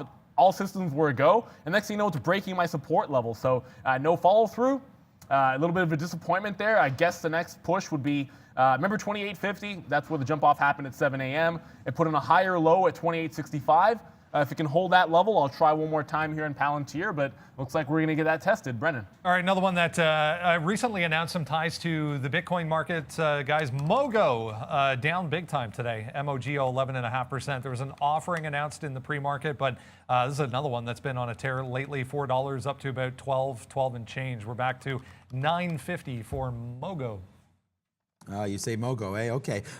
So we just took our first XPEG trade there, short. This is why I wasn't digging into NEO. You saw XPEG come down. I love that 39.29 level. We talked about why we like that level before. It was a breaking spot to the downside here from the pre-market. So let's wait to see now. I don't really have, this is a 30-minute. Let's check out a 60-minute here on XPEG. These are new low levels here. So we will wait. Let's go back to 20 and just see where this thing can go. But it's more important now that we have upside protection on this name, because again, this could go right back. So upside right here, 39.50. I know this is this very, very small trade. 39.50. VWAP down here, 39.75. But right now we're nicely in the money, so we can let this continue to go. By nicely in the money, it was 10 cents there, so it's not huge in the money, but we have a decent amount of shares. So I think 39.70 or so here on XPEG for 39.70. New position alert. 39.70 is going to be our out here on XPEG. Let's see how low it can go though. Got this quantum escape, of course. And I talked about buying the dip, so I'm going to go ahead and take a little shot there. CCIV broke 59, so I just got that short, but long in front of this little VWAP. Look, if it takes out 65, I'll be all out of this one. First target will be just above that 67 mark, but CCIV, I talked about not playing inside of the range, waiting for it to break out. It looks like the first leg is going to be down. There's an obvious chop support area around 60 to 60.50, so you're not wrong here on a short unless you're over $1 out, and that's the thing with CCIV. there's a lot of room to the downside if it does want to go. You've seen what happened, especially on Friday with that big time flush. So I got to give it at least $1 to $1.50, similar to QuantumScape here. But so far, it looks like a failed break. It was in the money instantly about 50 pennies and then sort of snapped back, guys. So I have to have a little bit of caution with this short trade. QuantumScape, about 60 cents in the money. You need more than that for a true winner there. Yeah, you're going short on that one. Yeah, I mean, I love QuantumScape's long, short on CCIV. CCIV, okay, good. Yeah, I like the QuantumScape short, or sorry, long better. I am short right now, XPEV. Just in case you guys were wondering there, something I must have put a keystroke error, so we did get out, so I re-shorted that, not wanting to get out. So if you did see me flip back and forth, it has nothing to do with anything other than just I made a mistake there and got out too early. So what's up, Brendan? Another one that popped up back on Friday, guys, CTXR. This one's been busy over the past couple of weeks. In fact, we got up to 220 Friday. We're up another 35% here. This one also with an offering this morning, but day highs here, pushing higher on volume for Sidious Pharmaceuticals, guys. All right. We are getting into more Palantir here. We just took some 25s there on the drop down. Now we're resisting some 29s, possibly able to get in a little bit more. I still am waiting for some downside here. I don't want to just jump the gun too much on this trade. And if I miss the move back up, honestly, then guys, I missed the move back up. I mean, I'm completely fine with that. So let's just wait to see what does happen. We'll take a little bit more right here, but it's not. For the amount of shares that we're trying to do, I don't think that right now is a great spot because we could retest back downside. I do have some offers in the 70s down, in the 70s down here. So I'd rather just be a little more patient and wait for Palantir to come down there. Yeah, and you guys know, just going to update over here, one of my favorites, and we'll hit one of these cheesy graphics. Yeah. Okay, Sundial, showed you that 160 level from Friday's price action. That's why I like the failed breakthrough there. With nothing to do with size in level 2. Got 59s because if you're going to take, and this is 57, 56, 55, if that's the style of trade you're going to be doing here, it matters whether I get 58 or 59 short, right? So that's a decent amount of your profits that's going to be chewed up on just the spread there. And its liquidity is good, but trust me, this is not nearly what we're seeing the last couple of weeks in terms of how much liquidity and volume was on Sundial. So it is scaled down a little bit, but there's still some winning trades to be had.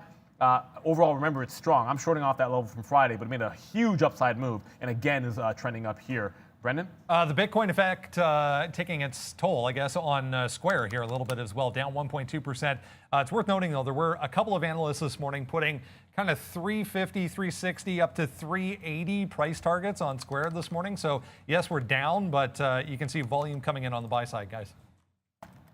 Yeah, we will look at Square at some point. So our XPEV, again, we'll look at that. We'll look at PayPal as well. Obviously, look, you can't ride the momentum to the high side and then worry about the downside when it does come through, right? If you're investing into Square because of some of its BTC exposure and what that means for them, the business of Bitcoin, then yeah, you are going to have to go through some of these moves. But Bitcoin back to 53, right? It's not horrible. It dropped to 48, back to 53. I talked about those 10% moves. I didn't know we'd have one right in the middle of the day, so we could check that out. Palantir still doing its thing, and XPEV still doing its thing as well. So right now, I'm long Palantir, short XPEV, and just waiting to see what this market wants to do. CCIV coming near that 58 as well, guys. Yeah, someone was asking where it was. I didn't see. Who asked it? I forgot.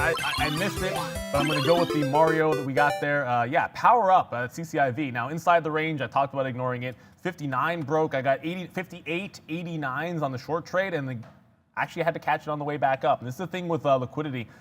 Sometimes you'll miss those breakdown trades. Thankfully, got a second shot. I just took just shy of $1 for the first third. I got a bid down here. Now, certainly I could have taken like $1.20 or something like that, but I didn't want to split hairs. Bit of a bid at 58 even. 56.50 the next leg down. And just to give you guys perspective, there were multiple points. Now, this is the one I think that's the most interesting because post-halt, the top was right here at 56.30. And then there was this little support level at 56, like 75. So right in the middle is where I have my next target, thinking that's going to be a bit of a key area, just going back into Friday's action on CCIV. If it gets back above now 59.50, I'd probably dip out of this trade and be happy with what we got. To come back into the cannabis space, just for a quick second there, that Sundial still looking a little bit strong. You're going to see it consolidating again, but shy of that 60 high, so I'm still in a little bit of this trade, but in the back of my mind, I'm not letting this break 60. 60 looks like it's going to go. I'm going to get out manually. There's no way I'm holding this short past 160 on sundial, and I would at least think about 150 on a bit of a dip trade here. It was a pre-market high. It was a consolidation point, so let's look at 150 on a dip. I'll be out of my short by then anyways, and thinking about the next trade, and it could be a long on sundial, believe it or not. Brendan? The strength in travel names continues. Wow, CCL again today, 8% to the upside. The entire group is higher on the session. We're also seeing UAL American as well, AAL, moving to the upside, guys, for some travel names. Look, I love to say that I understand why some of those names are going up. I mean, Mark talked about it a little bit earlier, the fact that, yeah, look, people are traveling domestically now. So, and he knows that. He's done some channel checks, you know, checking out some of the airports and whatnot. And I know it's true of here as well. People aren't too afraid anymore to travel. So that's a good thing and a bad thing, but CCL making moves. Let's check out AAL as well. AAL, of course, in NASDAQ. That's probably up as well today. I mean, that's a sad thing sort of about Boeing for Boeing investors. Come on, AAL, let's just load up here. Yeah, again, up that 10%. So that's what's sort of sad for Boeing because, again, Boeing, I thought, had a great opportunity to start bouncing around and starting to take out some highs. But the problem was Boeing had that engine failure again. So they did, okay, right back to 214. So that's great. You guys heard me say to Mark today that I'd love to pick this thing up if it ever got around 200, 190 and change. It looks like Boeing sort of just saying, shrugging it off. Right now, but hopefully that was just engine failure or something that's controlled to that particular unit and not too widespread. So looks like Boeing getting some love here. I still think if we break back above this 217.50, that's definitely a great long, but that's $2 to go. We're not quite there yet, guys. Yeah, shaking out a CCIV there, so I get one profit target, the rest comes out. So I'll do the weird dance, but I'm doing it over here because Sundial does make the test. Now, look, as much as I do like the opportunity to maybe go long here, I still have a little bit of that 59 short, and then like 52, I got a bid down here just to get out of the last of it. You get 5 cents overall, winner like 4 or 5 cents is gonna be good on this stock. But if it's gonna bounce off VWAP, you see that 150 level, that's why I pointed out to you guys earlier. I do like it for a bit of a dip. I'd love it even better if I saw like some just sort of gargantuan order flow there that you don't see. But 300,000 shares today seems a heck of a lot better. You know, than it would have on a normal day when it was doing like a billion shares or looking like it was going to do a billion shares. That's not going to happen today.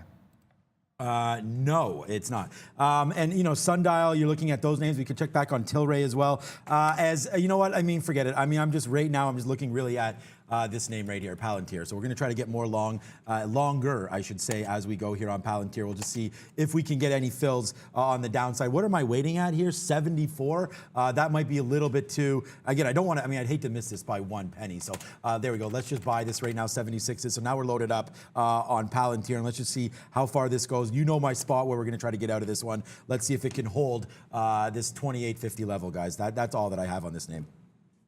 And tell you right now, QuantumScape, it looked so, I thought it was so good. It looked pretty solid. And this is going to be a case of greed. So it was a good level in terms of where the dip would be. I managed to call it right, but a trade is a full execution, guys. It's where you're in, where you're going to be wrong, and where you get out for profit. And I was trying to get first leg out above 67, 67 even turned into resistance. So I kind of look at almost $1 in the mouth and don't take it. We're getting close to that 65 level, so it could take a hit. Despite getting the dip right, price-wise, no execution out for me, so it might be a losing trade to the long side. It is what it is. We'll add that to XPEV if it happens. But for now, let's go to Brendan for the small cap recap. Oh, I'm jealous already.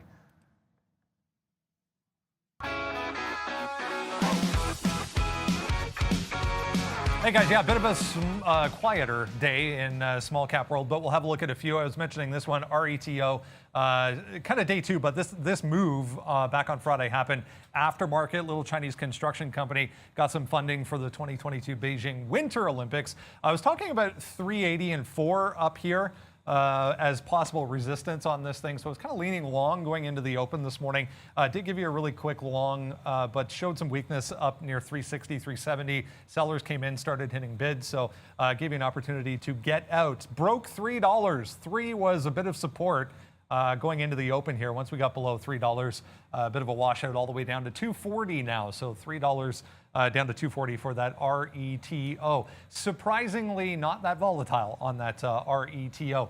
This one from Friday, VCNX had a huge move, if you remember, on Friday. A couple of levels I was watching, 580 here, and then 660 was that last little pivot in the afternoon.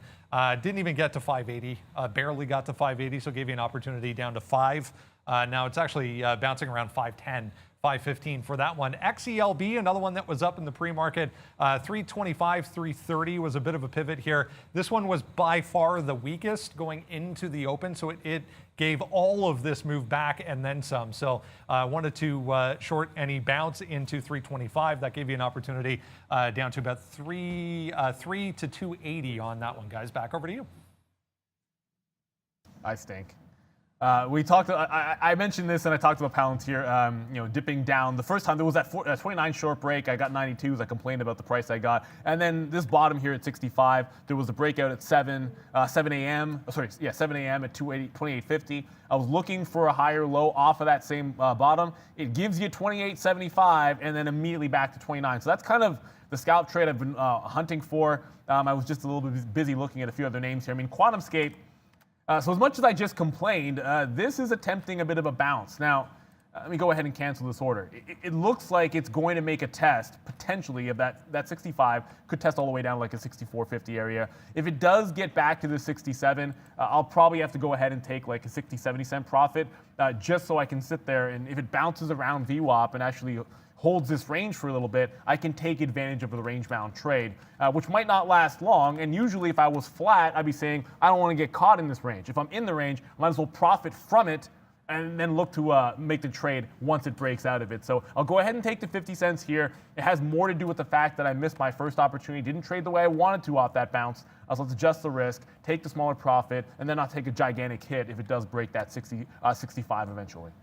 Okay, so yeah, great analysis, good trade there on the back end of there. And I'm looking at Ether as well. Finally got into this one. We just did short a little bit here. ETHE on a 70 break. We'll see. I mean, it's a little bit of a battle back for the spot here, but not a great trade. We just took some out at 60. It's 10 cents. Obviously, we know this can move a hell of a lot more than 10 cents here, starting to go back to the down. So that's a good little trade there. And then Palantir, Neil, yeah, good thing I didn't wait for 74s. We said enough is enough. It took 76s there. A nice little move back now for Palantir. So really happy with the way this is moving. We're along 29.05, and we got the shares on board that we want. So now let's let Palantir run. It's done its little dance. We've got the shares we want. Let's see if we get back up to 29.50 right now, guys. Yeah, and I can tell you on Sundial, it just didn't want me to have these shares at 51. And the same thing, 59 in front of 60. I was like, I want to get 59s. I'm not going to pay the spread. Same thing I did here. I wanted to get 51s. I wasn't willing to pay the spread. I got out at 52 of the short. Just want to get that perfect price. I'm going to pay the price for that because it does bounce all the way to 55. So would have been a winner even if I'd paid the extra penny. I'll see if it gives you a consolidation, maybe a little bit lower, and I can get into it that way. For the time being, maybe a missed opportunity there. I want to go back to RETO, Reto. I don't know. I don't have a nickname for this stock. I guess I wasn't nearly aggressive enough shorting the pops. We took it one time, got out, and you're going to see this continues to flush. It is worth noting. I'm going to pull it out a little bit so you can see in the pre-market there is a 235. This was very, very early at 6 a.m. And then if you go into Friday, when it moved post-market, there's probably a chop level 2 to 220 if it ever gets there. So there's still room for this to come in. So I maybe could have been a little bit more aggressive if I'd pulled that chart out earlier. But I'm now still waiting for a 285, and I might have to expand that to that 265 area that I was liking before. So I'm going to take a short here, but I'd get out if 265 broke and then hunt for the VWAP retracement. So I do have an order out on Palantir at 33 here, but we just did take some out at 10s, just to let you guys know, man. I mean, this is what we're doing. I'm taking some in and out here on Palantir, so let's just wait to see what it wants to give us now, because we are long right here, man, 28.97. So you can join the party if you want. We we may have missed it a little bit. You could have, I mean, we did pick up some decent spot there. That was one of our biggest buys on Palantir on the downside as Ether making moves back to the upside there. So that's what I mean. Should took some more out at 59. Wow, it's tough to trade these things sometimes when you're looking at other names, but that's that one. And then XPEV still hanging around. I still like that bottom break. Let's see if it gives it to us here through, especially with this market coming downside. Watch out for this kind of a break here on XPeng breaking through 39. We can check back on NEO as well just to see what that's doing. But NEO, another name that we don't hate, but look at that break, man. This is what we're waiting for with XPEV right now.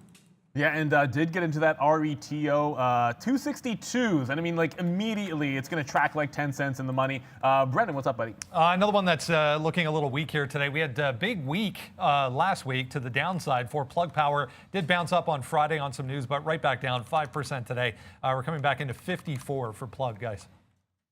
And sorry, it was just letting you guys know, I did get this price here in 262. If it broke 65, I just wanted to get out. But I mean, immediately getting like 53 that we got out there, so like a 9-cent win. If you can take 5, 10, 15 pennies on stock like this, fine. But I showed you how much further it could move. Current bottom is 245. I'd definitely get like half of it out in front of that level, if not that 250, and then see if we can't hold for a bigger move to the downside. So RETO, it's still up over 100% despite this pullback. But you know, I got to scalp it when there's this kind of volume, over 70 million shares traded. This particular trade I was only giving like 3 or 4 cents. So it's not as if I'm sitting here saying this is going to be a 50-penny winner when I was only risking like 3 or 4. That's why you're going to see me scalp it rather aggressively, guys. Okay, yeah, good talk there. And okay, so I'm just, you know, Palantir fails there, guys. I mean, and that's the big thing that for me that just happened there is Palantir fails at that level. So we're gonna have to wait now for it. I mean, we did take a little bit of a risk there, as you guys know, with that Palantir trade. It does go nicely into the money for us. I was looking at the profits and just didn't have any on board enough to really take that one. So unfortunately, we are going to have to let it go. And I mean, if it comes back to 28.50, that's where we're gonna get out. I know I'm focusing a lot today on Palantir, but honestly, it's just it's a lot of the risk that I have on board. So we are going to wait for Palantir to go. Ether back down, and then XPeng still doing absolutely nothing. So we got to wait for that one to break. Unlike its friend NEO going downside, XPEV just chilling out. I think that 39 break is going to be nasty though. Yeah, I mean, well, we'll certainly see about it there. I mean, I'm looking at that Palantir as well, Sean. I did want to come back, only because I mentioned Tesla before. It didn't hold 757, but 757, that's plain as well. 750 was the opening range bottom, and it's getting rather close. The market starts to head downside. So, you know, it's not that I want to bet against Tesla or wear the pink shorts, but the NASDAQ just turned red and broke the low. Tesla about to test that low could be worth a bit of a scalp trade. So watch out, guys. Tesla 750 coming into play for a potential break. Brennan? Another one to look at, guys. Disney. Mentioned the airlines. We talked about the cruise lines. Look at Disney. 2.6% straight to the upside. We're back into these kind of ranges on the daily chart. So nice look for Disney kind of being included, I guess, as part of those travel names, guys. Look, guys, I hope you're really liking the show here, but Valeria, like, we only have 2,000 likes. So let's see if you guys haven't hit the like yet. There's over 10,000. Well, there's now 9,900 people watching. So guys, hit the like, please, for us and let us know that you do like the kind of content that we're putting on now. That's all we're asking for. It's completely free. We show you level 2s. We give you some of these levels. We take in the trades for you. Depends on what you like, but we're here, guys. Weed stocks today, Palantir and whatnot. Valeria, how are the likes going? Basically, Sean, we just hit 2,100 likes, guys. Please, we have almost 11,000 of viewers. We only ask you to take a second and click the like button. Have a great day, and back to the traders. Yeah, that's it. It takes that. It's really just that simple, right, to hit the like button. So, guys, please do that. It will help us out a lot. And we're just trying to get the YouTube algorithm to say, yeah, you know what, you guys are the best show here on YouTube, and more people need to watch it. So let's get that going. If you can hit the likes, that's all we ask for, guys. That'd be beautiful if you could do that. Palantir 2920, we're still waiting on that one. Kevin O'Leary coming at 11. That should be exciting. We'll see if there's any new names that he wants to get involved with. We'll talk to him about Robinhood. We'll talk to him about lots of different things. But right now, guys, I'm still focused on this. We have more bids down at the downside here. 28, basically where we got in again. We'll see if we can get some more longs downside. Yeah, and let's watch for this bottom break here on RETO. Wow, 3,000. Look, I'm going to be almost all out of this one if it does break 245, but there's lots of room. And it could be a floodgate opener if the market continues to go down. I think that's part of the sell that's happening across the board. I mean, Tesla's at the lows. A lot of stocks are on these lows of the day, but Tesla, oddly enough, just bouncing. So I did have a stop order. sorry, no, I do have a stop order to try and short this 750 break. But literally, as the second I talked about it, we bounced off this. The market headed back to the upside, so that might be one to file away, unfortunately. I thought that was going to be a momentum breakdown on Tesla. It's finding a bit of a bid here. Was that Brendan or Ms. V?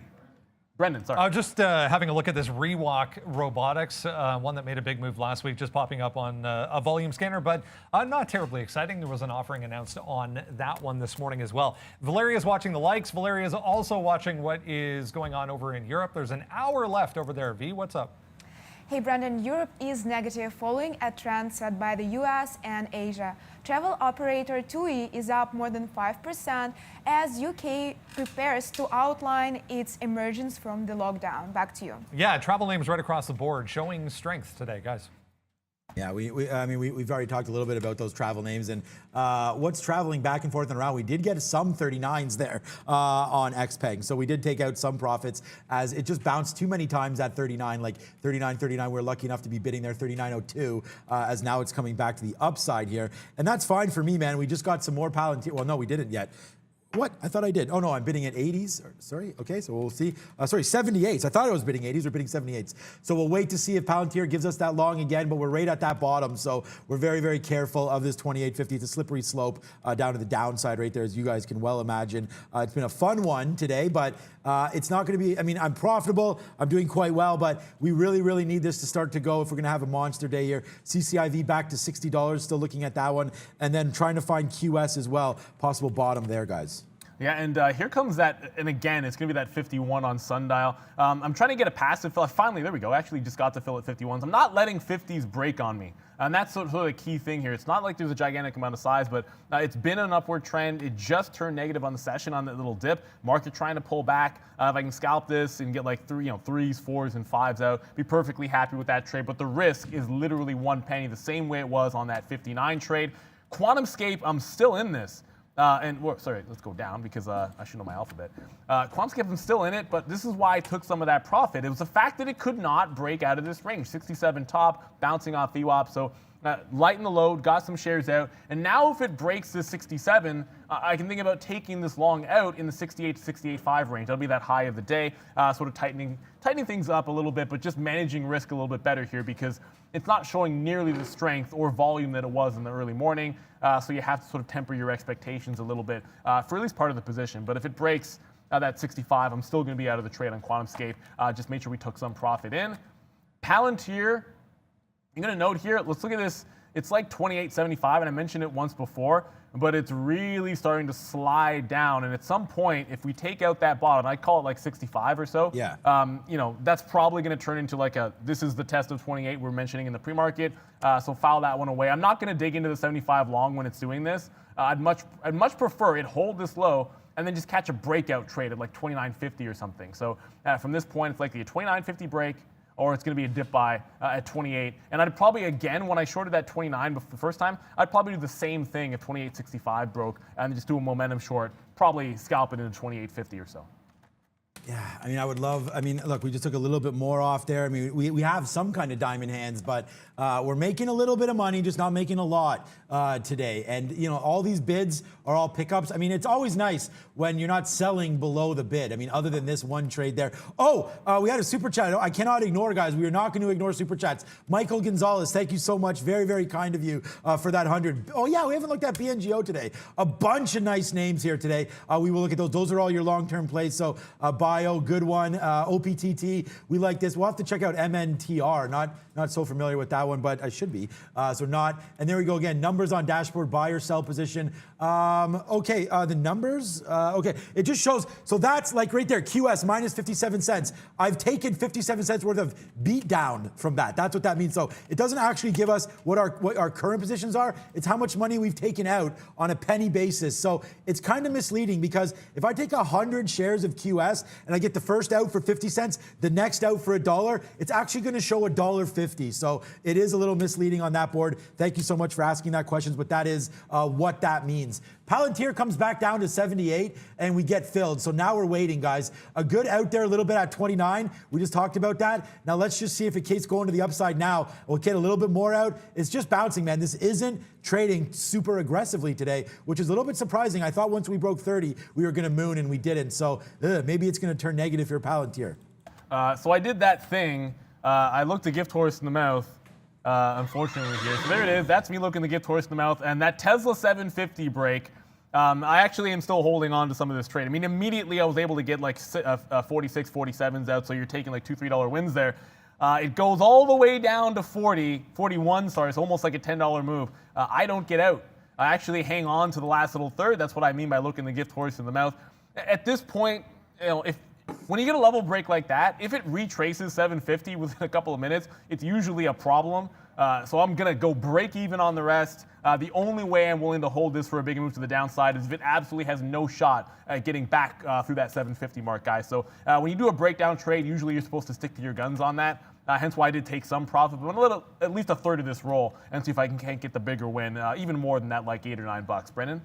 Just checking on Oracle, guys. Not seeing anything in the way of news, but 5% to the upside for Oracle today. Really nice. Was active in the pre-market, worth noting, but 63 up to 64.5, guys.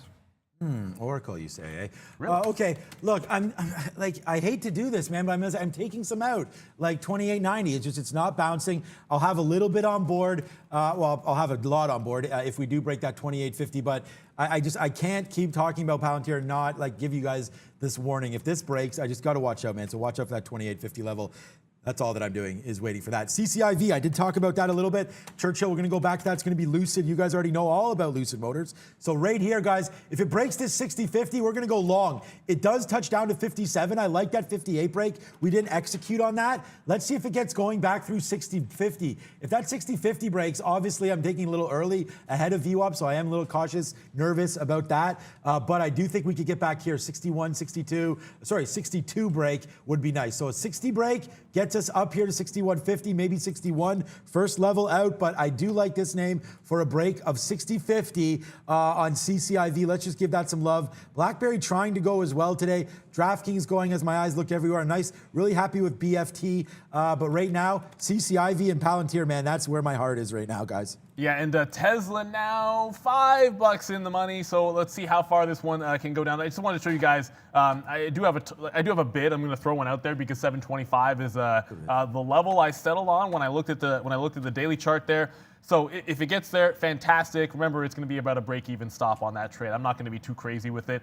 Sundial, as much as one short didn't work, so the short did work on Tesla. The short worked on Sundial, and then I said, okay, I'll actually go long on Sundial. Well, I don't know. That's gates of hell action there. I lost 1 cent. I said 51 long in front of 50.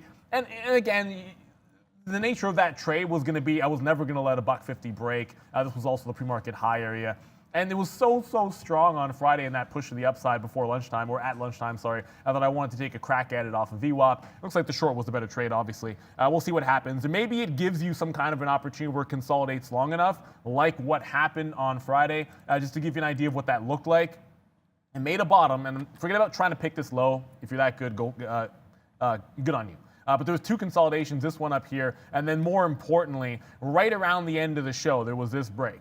And whether you took 139 or whether you actually took this little like 140 to 142 break, it really didn't matter. It was a rip your face off rally in either regard. So if I see something similar on Sundial, you'll probably see me jump into another long trade there. Now it's at 741 again on Tesla, so $8 in the money. I didn't take it last time. I'm not taking it this time. I need to see this break. Let's get even more. And if the market falls off this little cliff here on the ES, or the NASDAQ continues to make lows, I feel like we're going to get that 725, 730 mark. Yeah, sick break there. The same thing sort of happening, not to the same extent, of course, of that Tesla break. But, okay, XPEV finally breaking now, guys. Profits, all the way down. So we've been short. We've been buying it back. So far, so good on XPeng. Down here to the 80s. My bid, honestly, 60. So let's wait. There is no little love to the downside here for XPeng. It's been a long time since we've been down here. So I did have some bids in the 60s. We may have missed that. Got a little too conservative, I guess. With that, so we should have taken, I guess, 50 cents out on this name, but we're okay holding this name. That's XPEV trying to make some moves to the downside, similar to that Tesla trade. What a great trade that was. Wow. Tesla breaking down right in front of you guys. And look at the NASDAQ coming down as well. So we could check in on names like Apple. That could be doing something as well to the downside. 126, I think that's worth picking up if you don't own any Apple shares right now. You don't get too many days where this is down a couple percentage points. So unless you think Armageddon's coming, this may be a good time to pick up Apple for the long term. Maybe not for now. I think there might be more pain today. Let's go over to Brennan and see what's going on with some of these sectors, guys.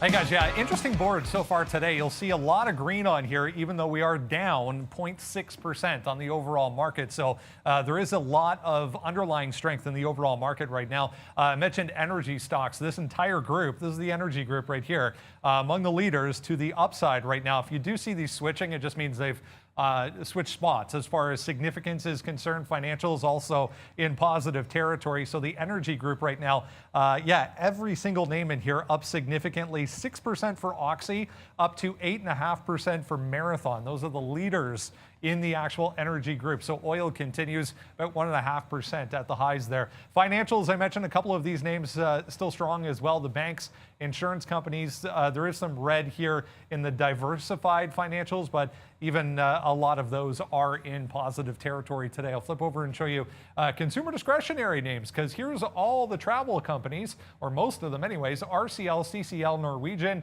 There's Marriott, MGM, Wynn, LVS, Hilton, all leading the way to the upside in the consumer discretionary sector. Some of the retail names in negative territory, offsetting Expedia here and TJ Maxx for some reason, 2.5%, while Etsy, TSCO, Lowe's, Amazon, Pool, a lot of the other retailers to the downside. So Tesla also 3.4% popping up. There's Ford right beneath it, 2% higher on the day for Ford. Software makers among the leaders in the tech group to the downside outside of Oracle, 5%. The rest of this entire sector, you can see very, very negative. Hardware makers, semiconductors, all in negative territory. Far corner over there, utility stocks, also the entire group pretty much in negative territory.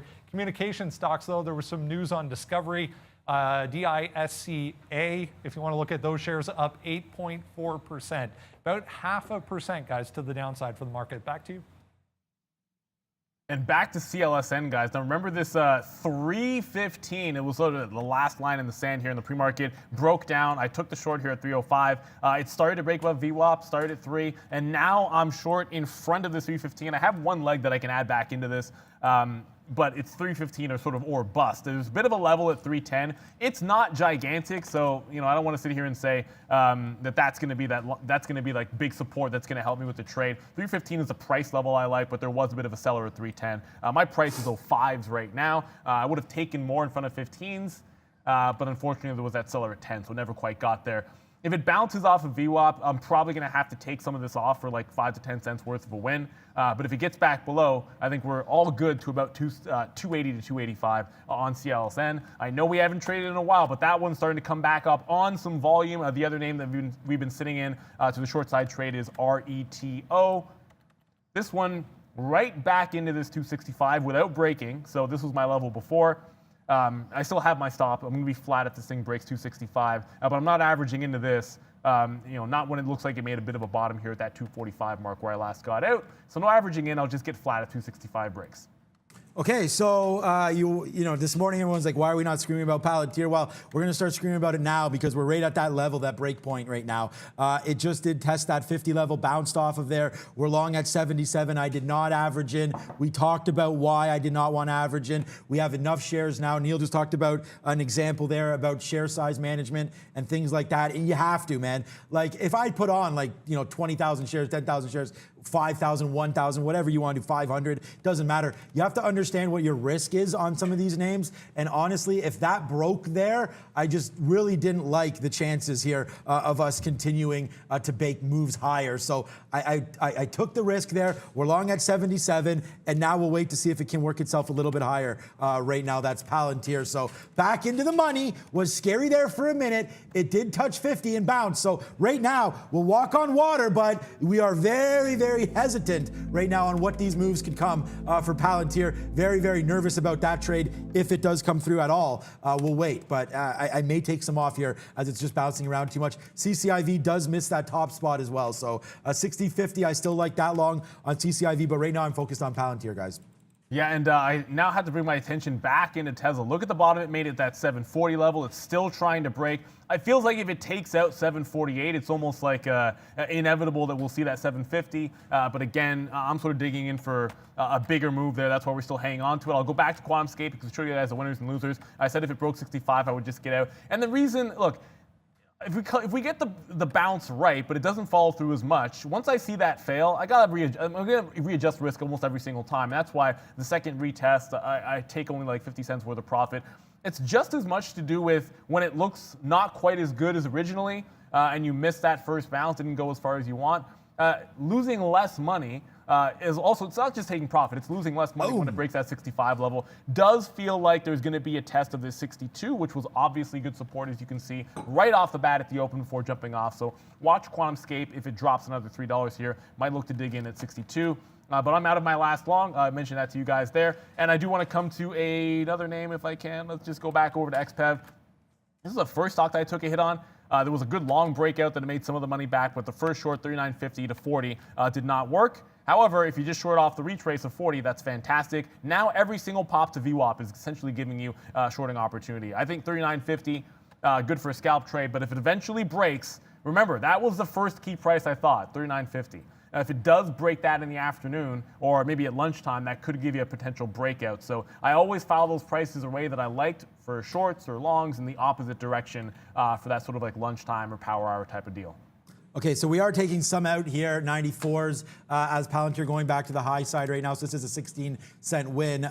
It did touch, it tried to get through 29 there and failed. So we're gonna wait on the backside of 29. I do have an offer at 29.09. I don't know why. It's at 09 there, but let's see if that can break. But right now, guys, failing. So excuse me, you got to watch out. Like normally when you bounce, like there's always that talk, right? Like triple bottom, triple top, things like that. And you know, we don't talk too much about technical analysis. I mean, we do talk about technical analysis. Obviously, we make our decisions based on something, but this is too many times, in my opinion. I don't really care how many bottoms, like 1, 2, 3 bottoms right now. So if you are going by that triple bottom sort of theory there, the next time it probably could break. Probably could. Does that make any sense? It could break, and I think it's more likely to break on a third chance there. So it's just a lot of hands here holding this. I just wonder if we're all looking at that same level. That's scary when everyone's looking at the same level and it breaks. And I think that's why Neil talked about that slippage there. And I said it wasn't that bad, 8 cents. Like if that 28.50 breaks and I get 42, I'll be hella happy if that does break. So you got to watch out on some of these levels coming to the downside here, especially if it's been tested over and over again. So just for education times, you know, if a level that we're all looking at has been tested and held, there's only so many times that's going to work. Brandon, give us something. All right, CTB Cooper Tire. A couple people mentioning this one. Yeah, 28% today. This is the other end of that Goodyear deal. We were talking about $2.8 billion equity deal. So if you're wondering, CTB, 28% being acquired by Goodyear. Guys. You know what's really interesting, and it just sort of came to my mind. Everyone talks about the electric vehicle space, and it's like, how do you play into it? Yeah, well, and I got to do some research on this, but last I checked, and I think we should ask Randy this one, Sean. Yep. Electric vehicles do require a larger grade, bigger tires, and look to see who's going to take advantage of that. And it's probably a research point. I actually don't know the answer as to which maker we should be focusing in on, but that does seem like it could be a bit of an opportunity to play in a different direction. Every car needs a tire. It doesn't matter whether they're electric or not. And that difference, of course, the larger grade is going to be a big deal. I don't know how many times I'm going to do this, but I'm again staring the gift horse in the mouth with this Tesla short. It is bouncing off 740 another time here. This is just playing the market weakness. I mean, the NASDAQ is still sliding down here, testing those lows. The ES is making a bit of a bounce, but if the next leg is down, if 40 goes here, I just feel like we will get a $10 drop, which is what I'm looking for in Tesla. I'm in the money and I've taken profit already as the scalp trade. When I do a breakdown, I'm always looking to get out a bunch of that trade on the momentum. It's a pure momentum play. I'm now rolling the rest of this into a possible bigger move so long as it holds this range. And if it breaks out of it, I'm just getting out of this one. So taking advantage of the fact that we're in the money with the move, but knowing that this can snap back in a hurry, and I don't want to lose on the last third. Sorry, don't want to lose on that last little third. But Miss V is at the big screen. Let's go to her. Hey guys, Disney is super close to hit its all-time highest level. Do you keep an eye on this stock? Yes, we do, of course. Disney, yeah, all-time highs. Just double checking there, 193.85. So we are getting very, very close. You hit that on the head there, Valeria. We are getting very, very close to all-time highs here on Diz. So look, 189.50. It's been a big move up. 181. I've talked about Disney. I think it's one of my top three. Well, it can't be one of them. It is a top three holding of mine in my positions for longer term. I like Disney. I'm going to call out this 20-minute chart here on that just to give you guys some of these levels. Back what day is this? The 12th. We did touch 190 a couple times and failed. So I'm going to take a break of 190. I like Disney. It's in the right space. We just looked at they're doing Star, I guess. There's another aspect of Disney Plus that's still to come through. They're going to be able to charge more money. We've seen what Netflix has done with that, and all of us don't even know how much we're paying per month anymore for Netflix. You know why? Because it just comes in, it gets charged to your credit card or debited wherever you're looking at, and you just move on. So I think the same thing can be said for Disney. People will pay and just keep upgrading, keep paying for more. They'll keep adding content. I like Disney. Thank you for the question, Miss V, and the chat. Yeah, they can just basically take my money either way. Thankfully, we can make at least some of it back. Just to come into the market here, I steered that gift horse now. Tesla now through that 740. So if it cannot follow through, it's cheating around here. I might have to think about moving like a trailing stop or something along those lines to lock in some more profit. CLSN broke VWAP. I did hold some for that break, so worked into that 310, short in front of that 310, 315 area. I wish I dug it in front of 310, but 315 was my level, so not quite the price I would have loved. I'm going to be flat. This is a little too strong of a move for me not to be flat.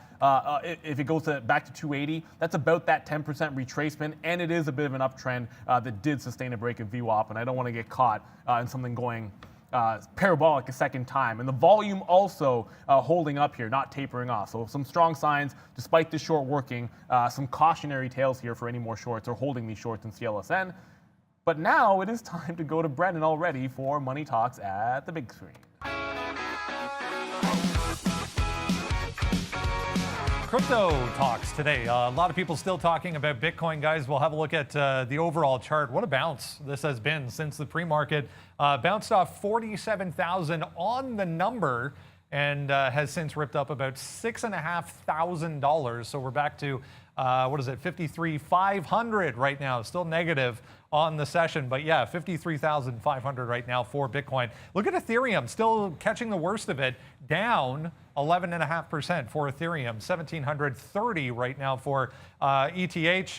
Ripple here as well, still in negative territory, 55 cents for Ripple today. But yeah, pretty impressive bounce over there on that chart for Bitcoin. Everything else pretty muted so far today. The euro's higher, 0.2%. Canadian dollar back to the downside ever so slightly. We almost got to 80 cents, 79.2 for the CAD. British pound, 0.3%, back above 140 again today. Japanese yen, Swiss franc, both in negative territory. But all eyes on Bitcoin. Guys, back to you. Look, yes, and this is why, honestly, we're going to have Kevin O'Leary on, and this is not something here that, we're talking about with Kevin today or anything, but Michael Gonzalez, look, I know Kevin believes in this, and I might even talk to him about this. Look, don't ever let anybody, I think you mean anybody, but nobody in life, tell you can't do something. Look, that is 100% true. Like, I'm a father, obviously. I've talked about that a lot on the show. And that's the number one thing I tell my kids. You could do whatever you want. They're watching Mars Landing. They're watching all this. My son, obviously, like all of us, I think, wants to be an astronaut now. You can't not do it. And this is the big thing, guys.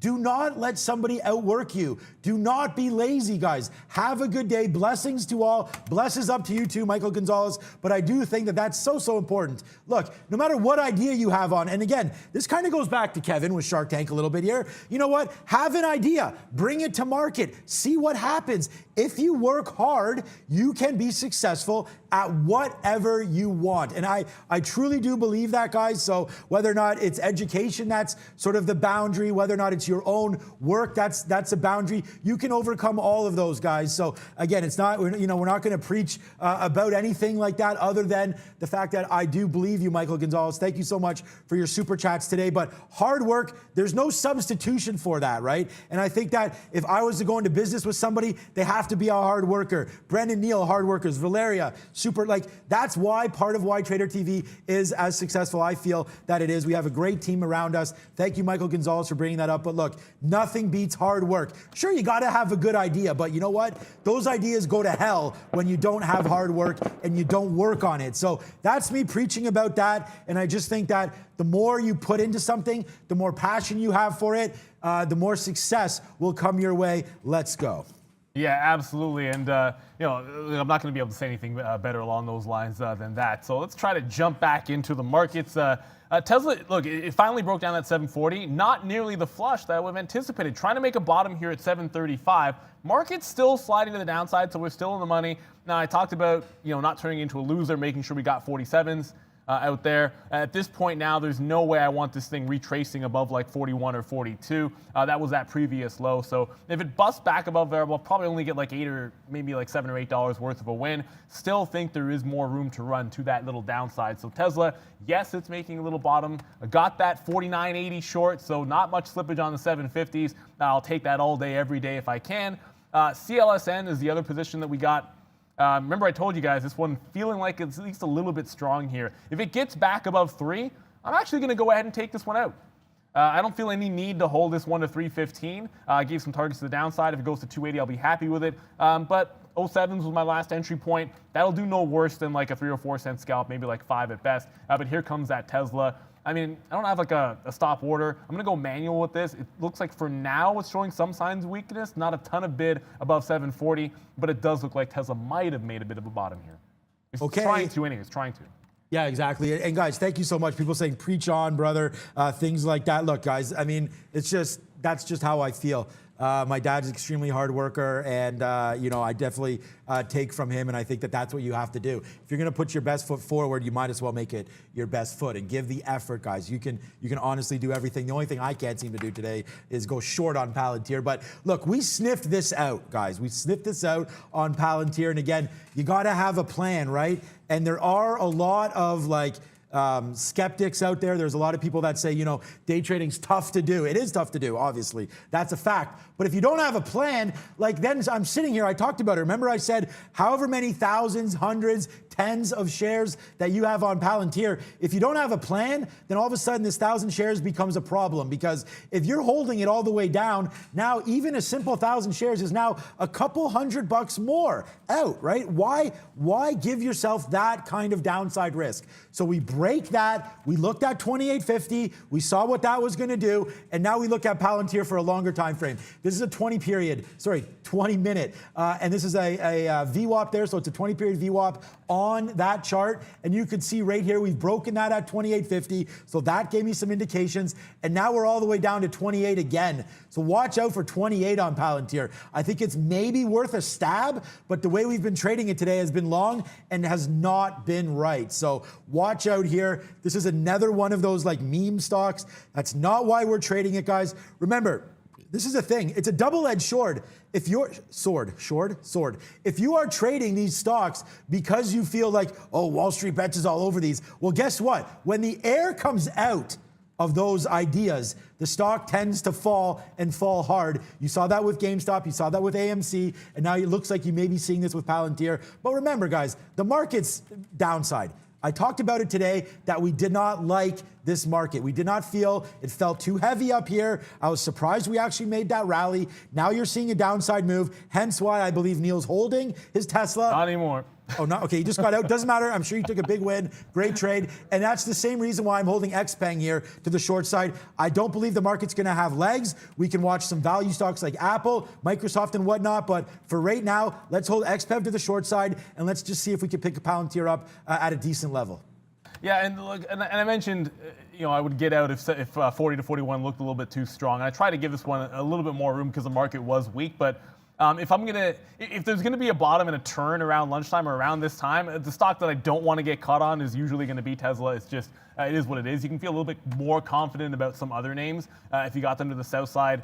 Certainly, I mean, you could probably file like XPEV into that group. It's been a rather structured trade, and I feel like when you have something like this, which just catches VWAP time and time again, I still like that 39.50 is a bit of a break to the upside. If it eventually can get there, but this market has to stop falling to even consider that type of a deal. Tesla 743. So at least in the short term, it does feel like I'm right. I was a bit wrong about RETO, RETO, I don't know, whatever you want to call this one. It breaks that 60, so it breaks that 65. I said I would get out if it did. I thought the next term would be up here around like 90, 95 in VWAP.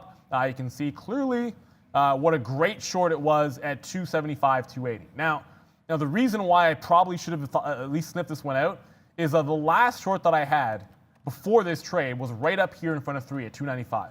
It then stalled out, and this was the range. It was 275 before the next little breakdown. And anytime like the first, I guess call it like consolidation, has a wide range like that, start thinking about the flip end of that. If that was like a little tiny bit of support, if it then pops back up like 10, 15% off 240, could that be another turn? And that's probably what should have been doing. As an active trader, you look for those little spots here if you're going to be shorting. I was waiting for VWAP in 290. The perfect price looks like perfect, or trying to get that perfect price cost me a winning trade, which, again, it's going to happen to you, but you try to avoid them as best you can.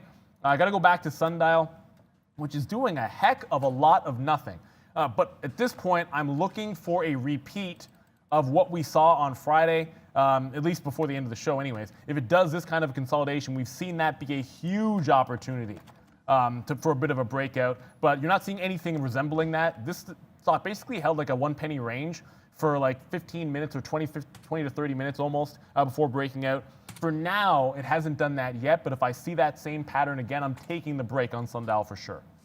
Okay, so yeah, Sundial, some marijuana names there. We are into Palantir. Once again, we're going to see if it does defend, obviously, that 28 level one more time. We haven't seen it go down there yet today. So one small, well, I mean, we're going to take another piece at 28.09, I believe. I put that 28.07. We'll take another piece down here and just to see where it wants to go. But I don't want to be too big down here on Palantir, as it's just going to the downside now. Every single move up has sort of been hit. It tried to go here. This is where I realized that there was a problem back here at 29.20. So we started piecing them out as we went along, right? Knowing that there was a problem. It didn't break that 29.20. And when things don't trade the way you think they should, you sort of got to flash out. The market's not helping us here, that's for damn sure. So again, we will try it. I mean, again, I don't know. We don't have that crystal ball, but we'll wait to see if Palantir gets back up. This is a decent spot to defend now. 28, the same way we defended that 28.20. So we're not going to let this go too much down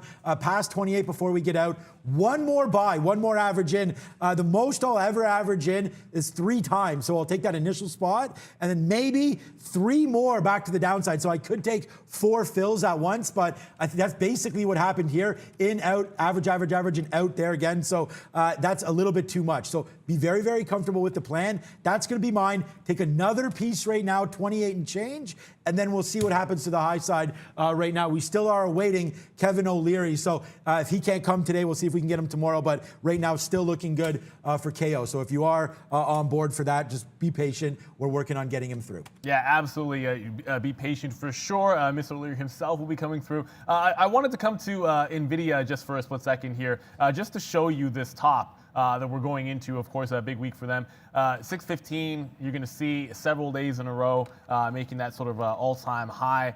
Now, if this market decides to roll over completely, there is a 5, and again, it was a momentum short on Tesla, and this would be a similar story here, nothing against NVIDIA. We talk about as day traders taking momentum trades oftentimes.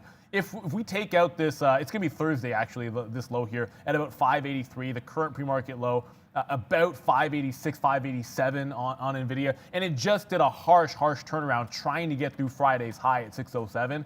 I mean, if there is, a deeper pullback, and the market's only 1%, it hasn't really fallen that far, guys. But if there is a deeper pull, NVIDIA through like a 585, 583 area certainly looks good to me on a chart, just for a strictly pure momentum play and the reversal it's had off of that triple top. Maybe a good buying opportunity for it if you're looking longer term, but if I see that in the day trade, I'll take a shot when it gets there. And it could be in the afternoon, it could be at lunchtime, who really knows. You'd need the market going with you, however. I mean, if we're somehow simultaneously pushing to the upside and NVIDIA is taking out the low, it goes without saying I wouldn't take that short. So I'm sitting, yeah, exactly. I'm sitting on the bid here right now with XPeng. There it is, a nice little win there. So yes, sir, we do go bearish on this name, just like how Neil hammered that Tesla trade. Great trade there. I feel like we had, I don't know, percentage-wise, if it's close, but obviously Neil with Tesla, $800 stock right here. We do get a short right now and just took some out. What was that for a 30-cent win? So short 39.11s, out there 38.78, and it's just the electric car space. We've talked about how it's been beat down a little bit here in the last little while, and some of these high flyers coming off, especially on a weak market. I just can't keep saying that over and over and over again. There goes Palantir back down to 28. This is that level, man. There's some size there. Yep. We've averaged in. My average price now is 20. It's going to be a loser again. I'm giving back a lot of money today on Palantir, but we got to take a shot. And if you're not taking shots, in my opinion, then you're not really day trading these names. 100 million shares. We're taking a shot again. I have less trades on this than I normally do. Only 50 today, and that's 50 fills, right? So it doesn't mean 50 ideas or 50 trades, anything like that. It's 50 common fills. So if I go long 1,000 shares and I get out 100 at a time, that's going to add up to 11 trades, right? So I just want you guys to understand that. That doesn't mean that we've been... Oh, it's gonna break. Here it goes. It's going to break right now. Watch this slippage here, Neil. That we're going to talk about. I'm not getting out. There it goes. It didn't break. So we don't have to worry about what slippage.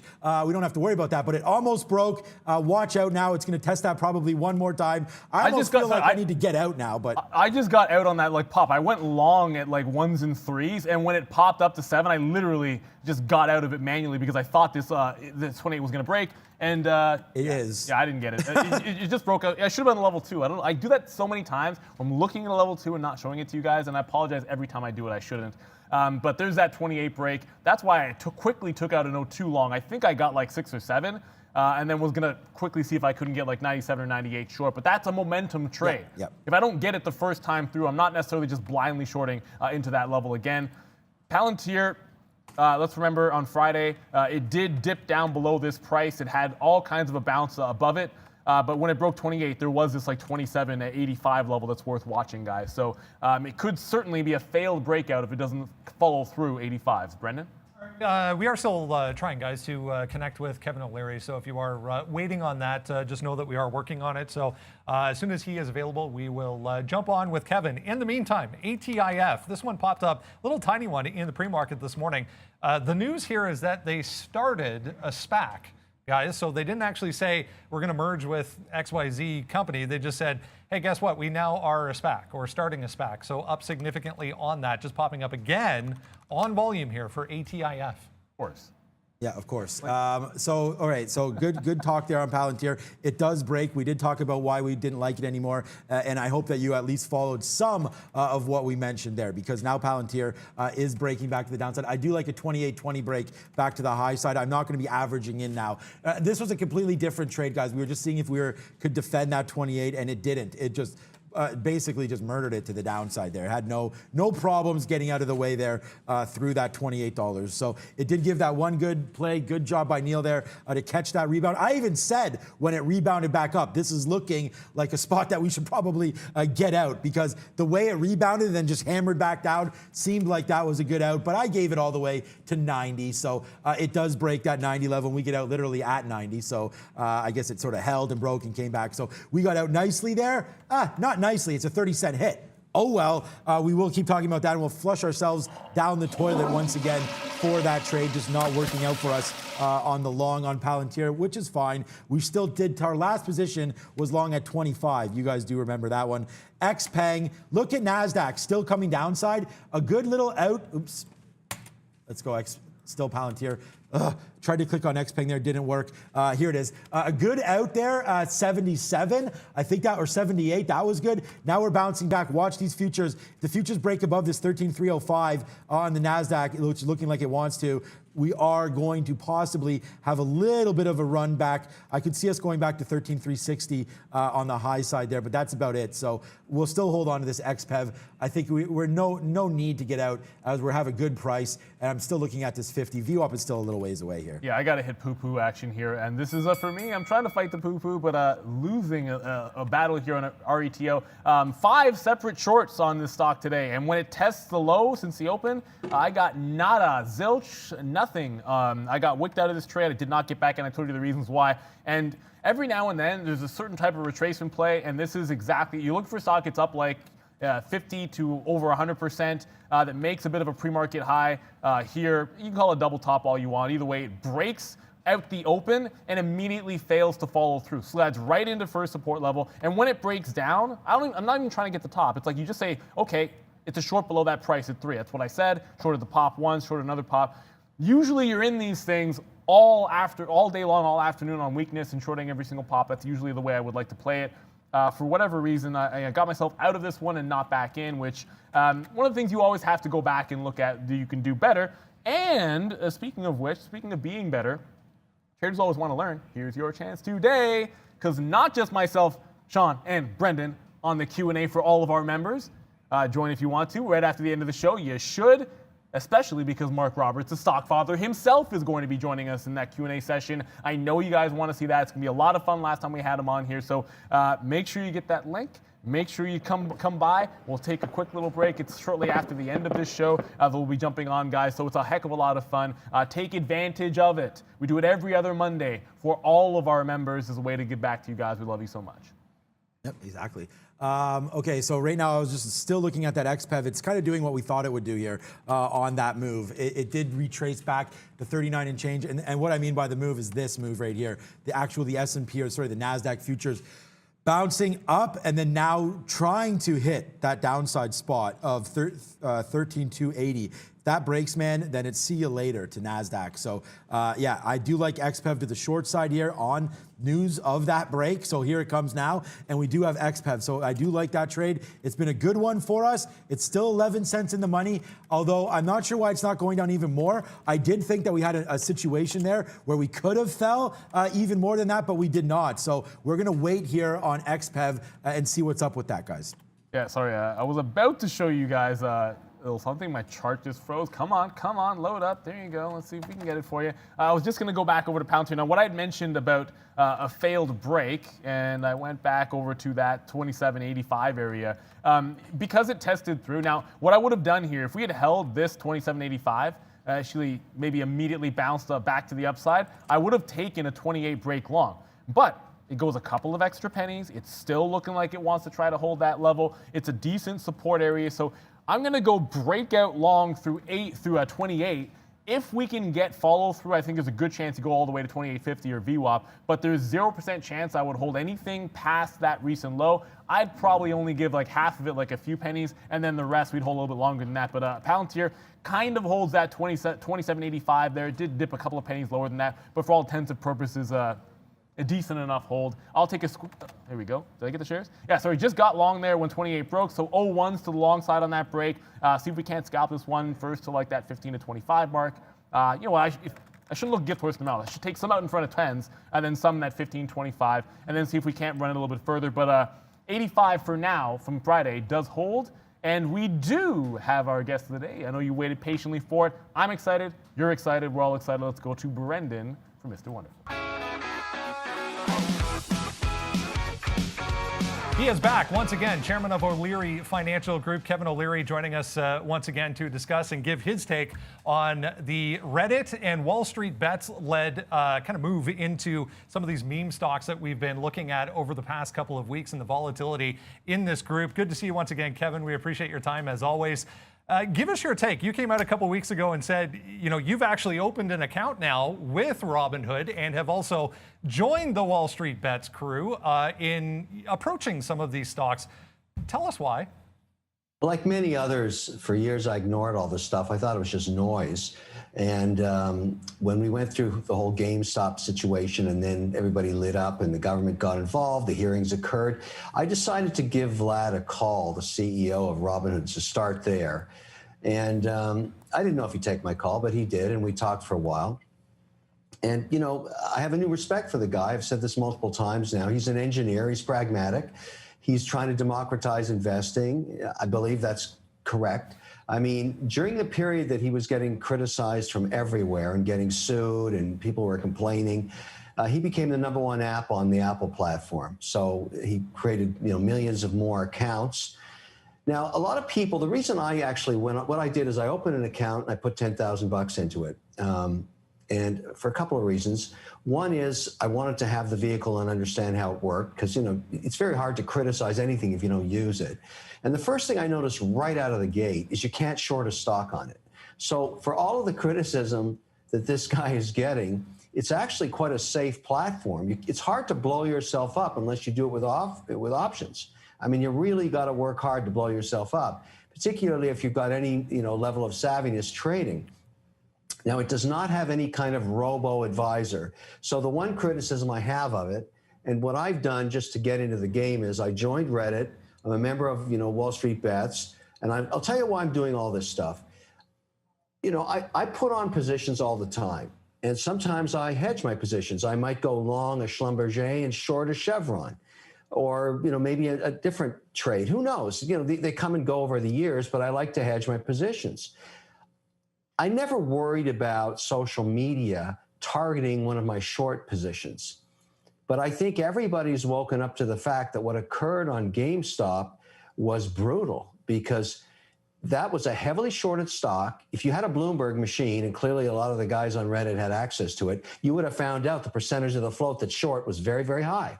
And so that if you could actually organize the herd to go after it, you would have some dramatic results. I don't think anybody anticipated what occurred. But it doesn't mean it won't happen again. As far as, yeah, no, go ahead.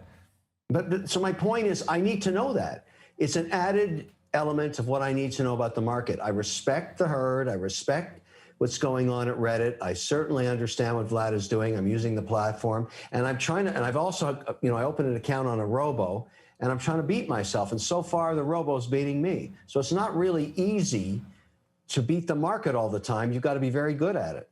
And as you said, you know, short selling not possible on Robinhood, so you are protected in that sense to the downside. Let's talk about the business model a little bit here. You know, they advertise this quote unquote free trades or free trading now, commission free. Anyways, we all know if you are, you know, crossing the spread when entering a position, you're not actually, you know, getting a trade for free. Give us your take on the actual business model that some of these apps and brokerages are using. You know, funneling the trades is not illegal. Nothing's free in financial services. I always have a big laugh when I see anybody advertising free anything. There's nothing free. Nobody sets up businesses to lose money forever. So there's friction in every transaction everywhere in the world in financial services, even if it's just a couple of bips. And that's exactly what's happening here. But it is a good way to get people started. I mean, the number one issue that I think has been getting resolved with Robinhood, that even regulators, and I've had a chance to talk to some senators and congressmen about it too, is they have to admit in their own states, high school systems and colleges never taught anybody about what it takes to be an investor and set something aside for your retirement or learn how to trade stocks or do any of that. We don't do that. We don't do it anywhere. You can't find anywhere where that's done. And so you end up with a bunch of people, like 100 million of them in North America, with no skill set in being able to put something aside for themselves. Now, maybe you don't like day trading, but the truth is investing means for some people holding a stock for a millisecond and others 10 years. You have to accommodate everybody in the market, as everybody listening right now knows. If you want to trade and you're good at it, why not? But I always caution people, and I think it's the same for, you know, the great news is that Reddit and Robinhood together have opened up 20 million accounts for people who never traded before. I think that's a great thing. I think they're learning about the market, good, bad, and ugly. But that's a form of education I think is really important. And you mentioned, you know, the downside protected on an app like Robinhood. Let's talk about your experience with the app itself. And, you know, has this overall experience in the market with Wall Street Bets and now Robinhood, you know, being the kind of steering the ship, has that changed your view as far as the overall conditions of today's market at all? Yeah, it has. I mean, first of all, the app itself, you really can't talk about it without trying it. I mean, it's really slick. They did a hell of a good job. I understand how people could criticize it, saying it's been gamified, because when you sign up, you immediately get free stock when you open your account, and it's like a little lottery. You scratch the surface to find out what free shares you got, and all of a sudden you got a couple of shares that are free. You're while they're waiting for your ACH transfer, they give you $1,000 to trade with. There's all kinds of game-like things going on there. But so what? You're getting set up. And then if you turn on the notifications, they're hitting you with information all day long, which in some cases is very useful information. So I turned everything on. I'm using it as a user. I've been using it now for a couple of weeks. I'm trading like a banshee, having a lot of fun with it, and unfortunately not beating the market yet. So that, it's good, bad, and ugly. There's no question, had I never traded before, I'd be learning off the app. But I have traded before. I'm just amazed at how well they've made it easy to do. Now, inside of the app, there's nowhere you can say, okay, I'm going to take 10% of my profits here and stick it into the index. I can buy ETFs, I can do that, but there's no robo-advisor, and I'm not sure if Vlad's going to build one, because it's a different market. But would have been nice, when I was talking to him, saying, look, why can't there be a place where I park a safe haven, where I take my winnings, I put it, it's not even margin, and I say, that's for my retirement. I don't think he sees it that way. So, there's a lot of stocks are on there. I mean, pretty well everything, but we know the story of what happened and I asked him, what happened on the whole GameStop thing when you wouldn't let people buy it? He said, I had to make a choice.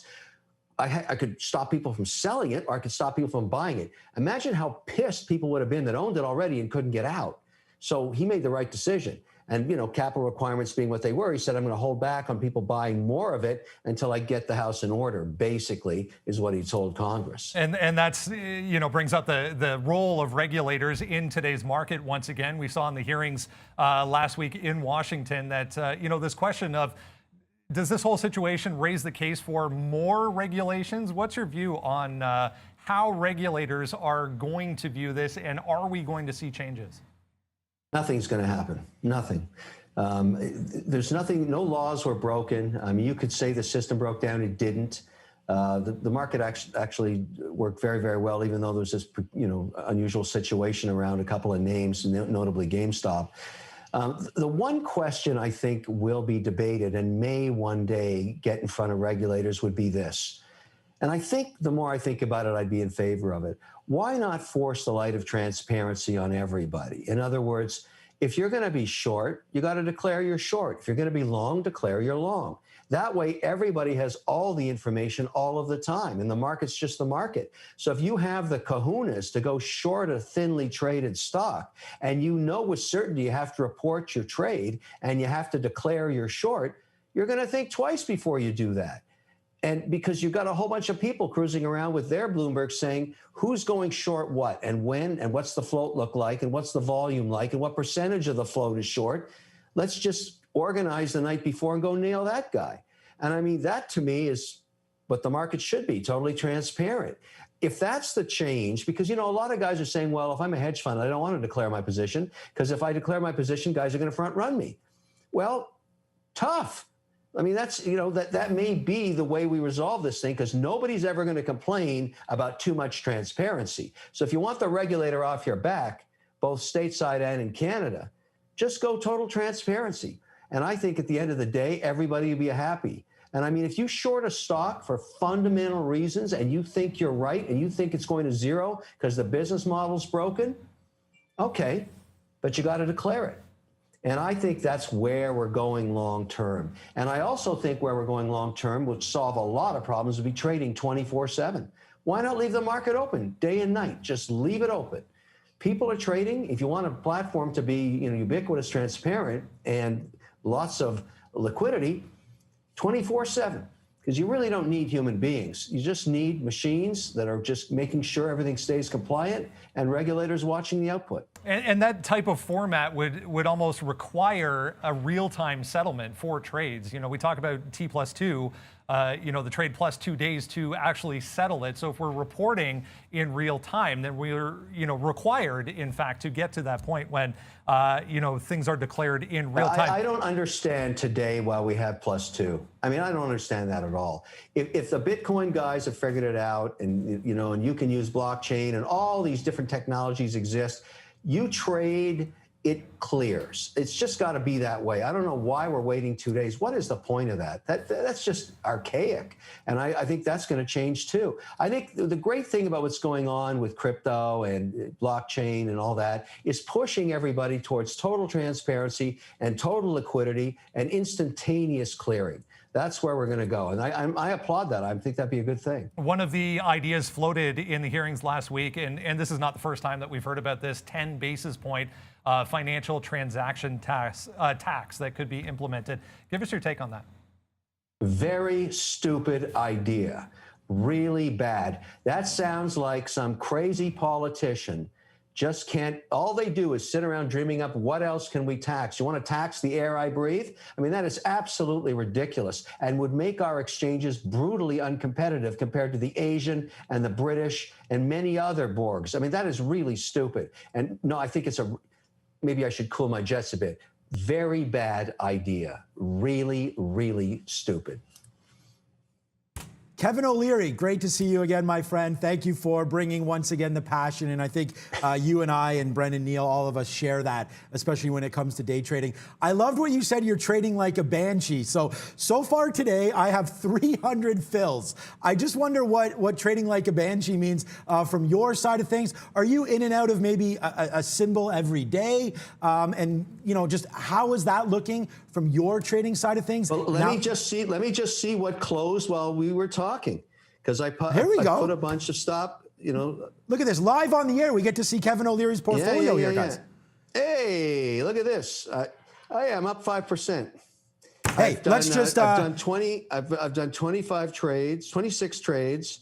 We'll hit the boom. I'm up 5%. Listen, we got to stop talking. I should be closing out these things and taking my profit. No, Kevin, stay here with me, Kevin. You don't need to worry about that $10,000. I saw you on Shark Tank. Some nice deals there on Friday. Congratulations again on the success of Shark Tank. Thank you. Look, I want to be really quick with you here because I know we are running out of time. Oh, yeah.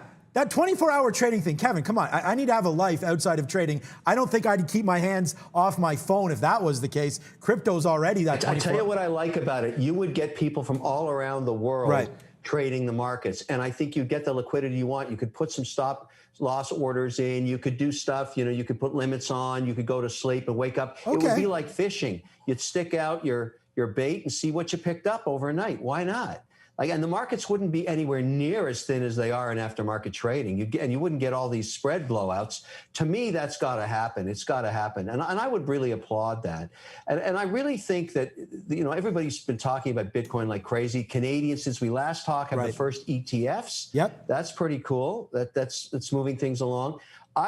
Within my own shop, I've had a whole team of people working on crypto. Good. And I'm starting to look at, I've been long both Bitcoin and Ethereum for 3 years now.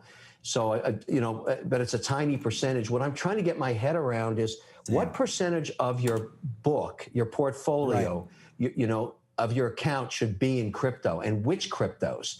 And so I would argue between 1% and 5% makes sense. But look at Yellen today bashing on it just an hour ago, telling everybody it's not a currency. So you got government concerns there. You can't have that, a regulator bashing it every day. It's not going to be healthy.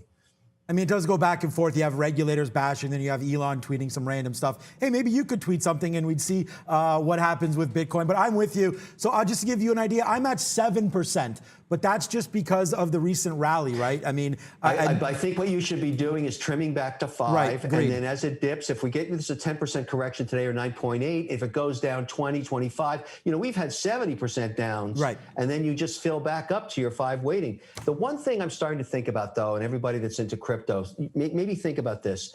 If you go back theoretically, think about it as mining. Why wouldn't you want to own some of the infrastructure in addition to the coin? In other words, the guys that really made a lot of dough in the old gold rush days sold the picks. You've heard that analogy 1,000 times. We don't think about that in crypto, but I'm starting to. And so I'm going to think to myself, okay, maybe I'm going to go long Bitcoin. Maybe I'm going to be long, Ethereum because it's going to go to proof of stake, which is a different way of looking at it versus mining the way that Bitcoin works. But then also to the stable coins. So in my shop, I'm saying, guys, let's treat these like assets. And I want to see a blend. And then one guy put up his hand and said, why don't we own the infrastructure? Why don't we own the exchanges? Why don't we own the toll roads that are clipping regardless of the price? And I said, okay, go find me those. What are you thinking? I mean, that's an interesting place. And then you could say, maybe I go to a 7 to 10% weighting with all crypto if I own some of the infrastructure as well, which isn't going to be anywhere near as volatile. Kevin, we have great ideas each other, I think, because I was talking about grow generation as well in the marijuana space. And I want to give a name that you may know, and it's steady as it goes, but it's Scott's Miracle Grow. I mean, you want to talk about, I don't like the growers, and we've had you on the show as well with MindMed and different things like that.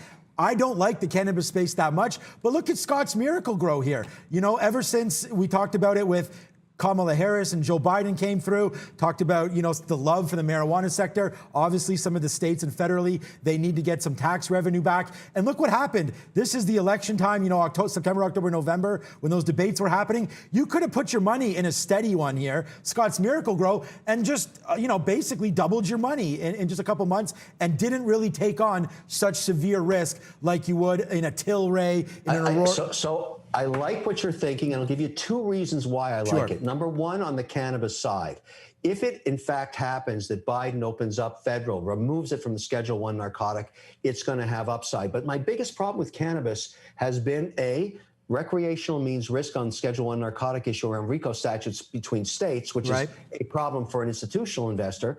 But here's the other thing. Why think about growing cannabis in an Arctic climate like Canada? Why not grow it near the equator where you get 5 to 8 crops? That's where it should be grown. Doesn't mean the company can't be a Canadian company with its licenses, but why actually pay for electricity and pay for hothouses in February in Alberta? Like, nothing grows there in February unless you put a ton of money into, you know, sustaining an environment. Why not stick it down at the border? That to me is how that industry should play itself out. But I love your Miracle Grow play, because that goes to my whole idea of reducing volatility around the infrastructure. Everybody needs the fertilizer. Totally get it. That's what it's all about. Even hydroponics, that's another one, Grow Generation brands. Hey, you can even dip into Home Depot. I mean, people need to buy product. They need to buy those lights and whatnot. A great point about growing near the equator. We did have a Colombian marijuana company on. You're not going to believe this, Kevin, but he had told us that it's this is unbelievable, 4 to 6 cents a gram he's growing for in Colombia. And it's the exact same thing that you said. He doesn't need lights. He doesn't need these grow shacks. He literally just leaves it there. It's 40 degrees at night. Okay, so Celsius. So that is where we're going. I think you're 100% right. I'm going to throw you back to Brendan. Kevin, we could go all day. I appreciate it. I can't wait for next time. Take care. Medcolcana was the name of that company down in Colombia. Kevin O'Leary, chairman of O'Leary Financial Group. We appreciate your time as always. Take care. Take care. Bye-bye. There we go, guys. A little bit of a look at this whole meme stock, frenzy that we've seen over the past couple of weeks with the man himself, Kevin O'Leary. Yeah, why don't we do that, guys? We'll throw up the earnings board and see what's coming up after market tonight and before the open tomorrow. Yeah, lots of names still to get through on the earnings board. Yeah, we're starting to work through some of them. You know, of course, Home Depot is going to be there, Macy's in the retail space. We talked about energy a few times, and you're going to get Oxy as a big name. Most of the good ones are going to be in the middle of that board. I think the rest of it is a little bit of a noise, unless you're into Crocs for whatever reason. But like, certainly, I say this time and time again, and I'll say it every single time for all the new viewers. Yes, it's a big earnings board. It's a great catalyst, but let's not forget Palantir is doing over 100 million shares. That's been a fantastic day trade. The cannabis space is back moving. Of course, Kevin and Sean talking about that, giving you some background info there. So stick to what is moving. Crypto has also been moving around a heck of a bit today, so that's where your eyes should be as an active trader. Plenty of opportunities. Let's not forget how good Disney did today. Almost missed that one. I do want to remind everybody, please, the link should be out there. We are dropping to the Q&A. It'll be obviously a couple of minutes past the show, so this might start a couple of minutes later than this, 11:35, because we got to go catch a bit of a break, go to the bathroom, that kind of thing, maybe grab another coffee, and then all of our members. Are we allowed to do that, or? Well, maybe we're not allowed to get a coffee, but then all of our members, you're welcome to come right back. Mark Roberts is joining the entire team for that Q&A session. And one last thing before we get out of here. We need to find out what National Day is, and there's no way we're skipping this one, even though we're over time. Let's go to Miss V. Thank you, Neil. And hey, guys, I just want to remind you that you also can find Q&A link on our Twitter page, community pages, and also on the live chat. We'll see you there in 5 minutes, and happy National Margarita Day. Yeah, buddy, I could use a little, maybe a tasty beverage after all the talking today, but certainly enjoy however you choose to. If you don't like it, why not? But a good beach and margarita, not the end of the world. Cold beer work just as well for me. I don't know about you guys, Well, I mean, so I was digging out the car today, so I don't know. It doesn't seem like margarita weather, but they are tasty. That is for sure. I want to thank Kevin O'Leary, of course, for coming through. Thanks to Brendan for that great interview that he had with Kevin there. I think it went really, really well. I hope you guys learned a little bit. It's nice that he's dabbling in some of these plays that we have as well. I don't know if there's some talk there on the chat. How much is it to become a member? $5. It's $4.95. You guys can join up right now. Like Valeria mentioned, community page. Check the @TraderTV.live Twitter account. If you guys haven't had a chance to do that yet, check that out. If you are a member, the link will be there. It's an Ask Us Anything happening right now, Neil. So why don't you wrap it up, and then we'll see if we can't quickly make some moves and then get right back to our desks. Absolutely. For the entire team, you know who it is. Miss V, my man Sean Katina. We've got matching shirts today. Yep. Brendan Wickens, I'm Neil Roberts. Good morning, good afternoon, good evening, wherever you are in the world. This is Trader TV Live. We'll see you tomorrow, but members in 5. Bye.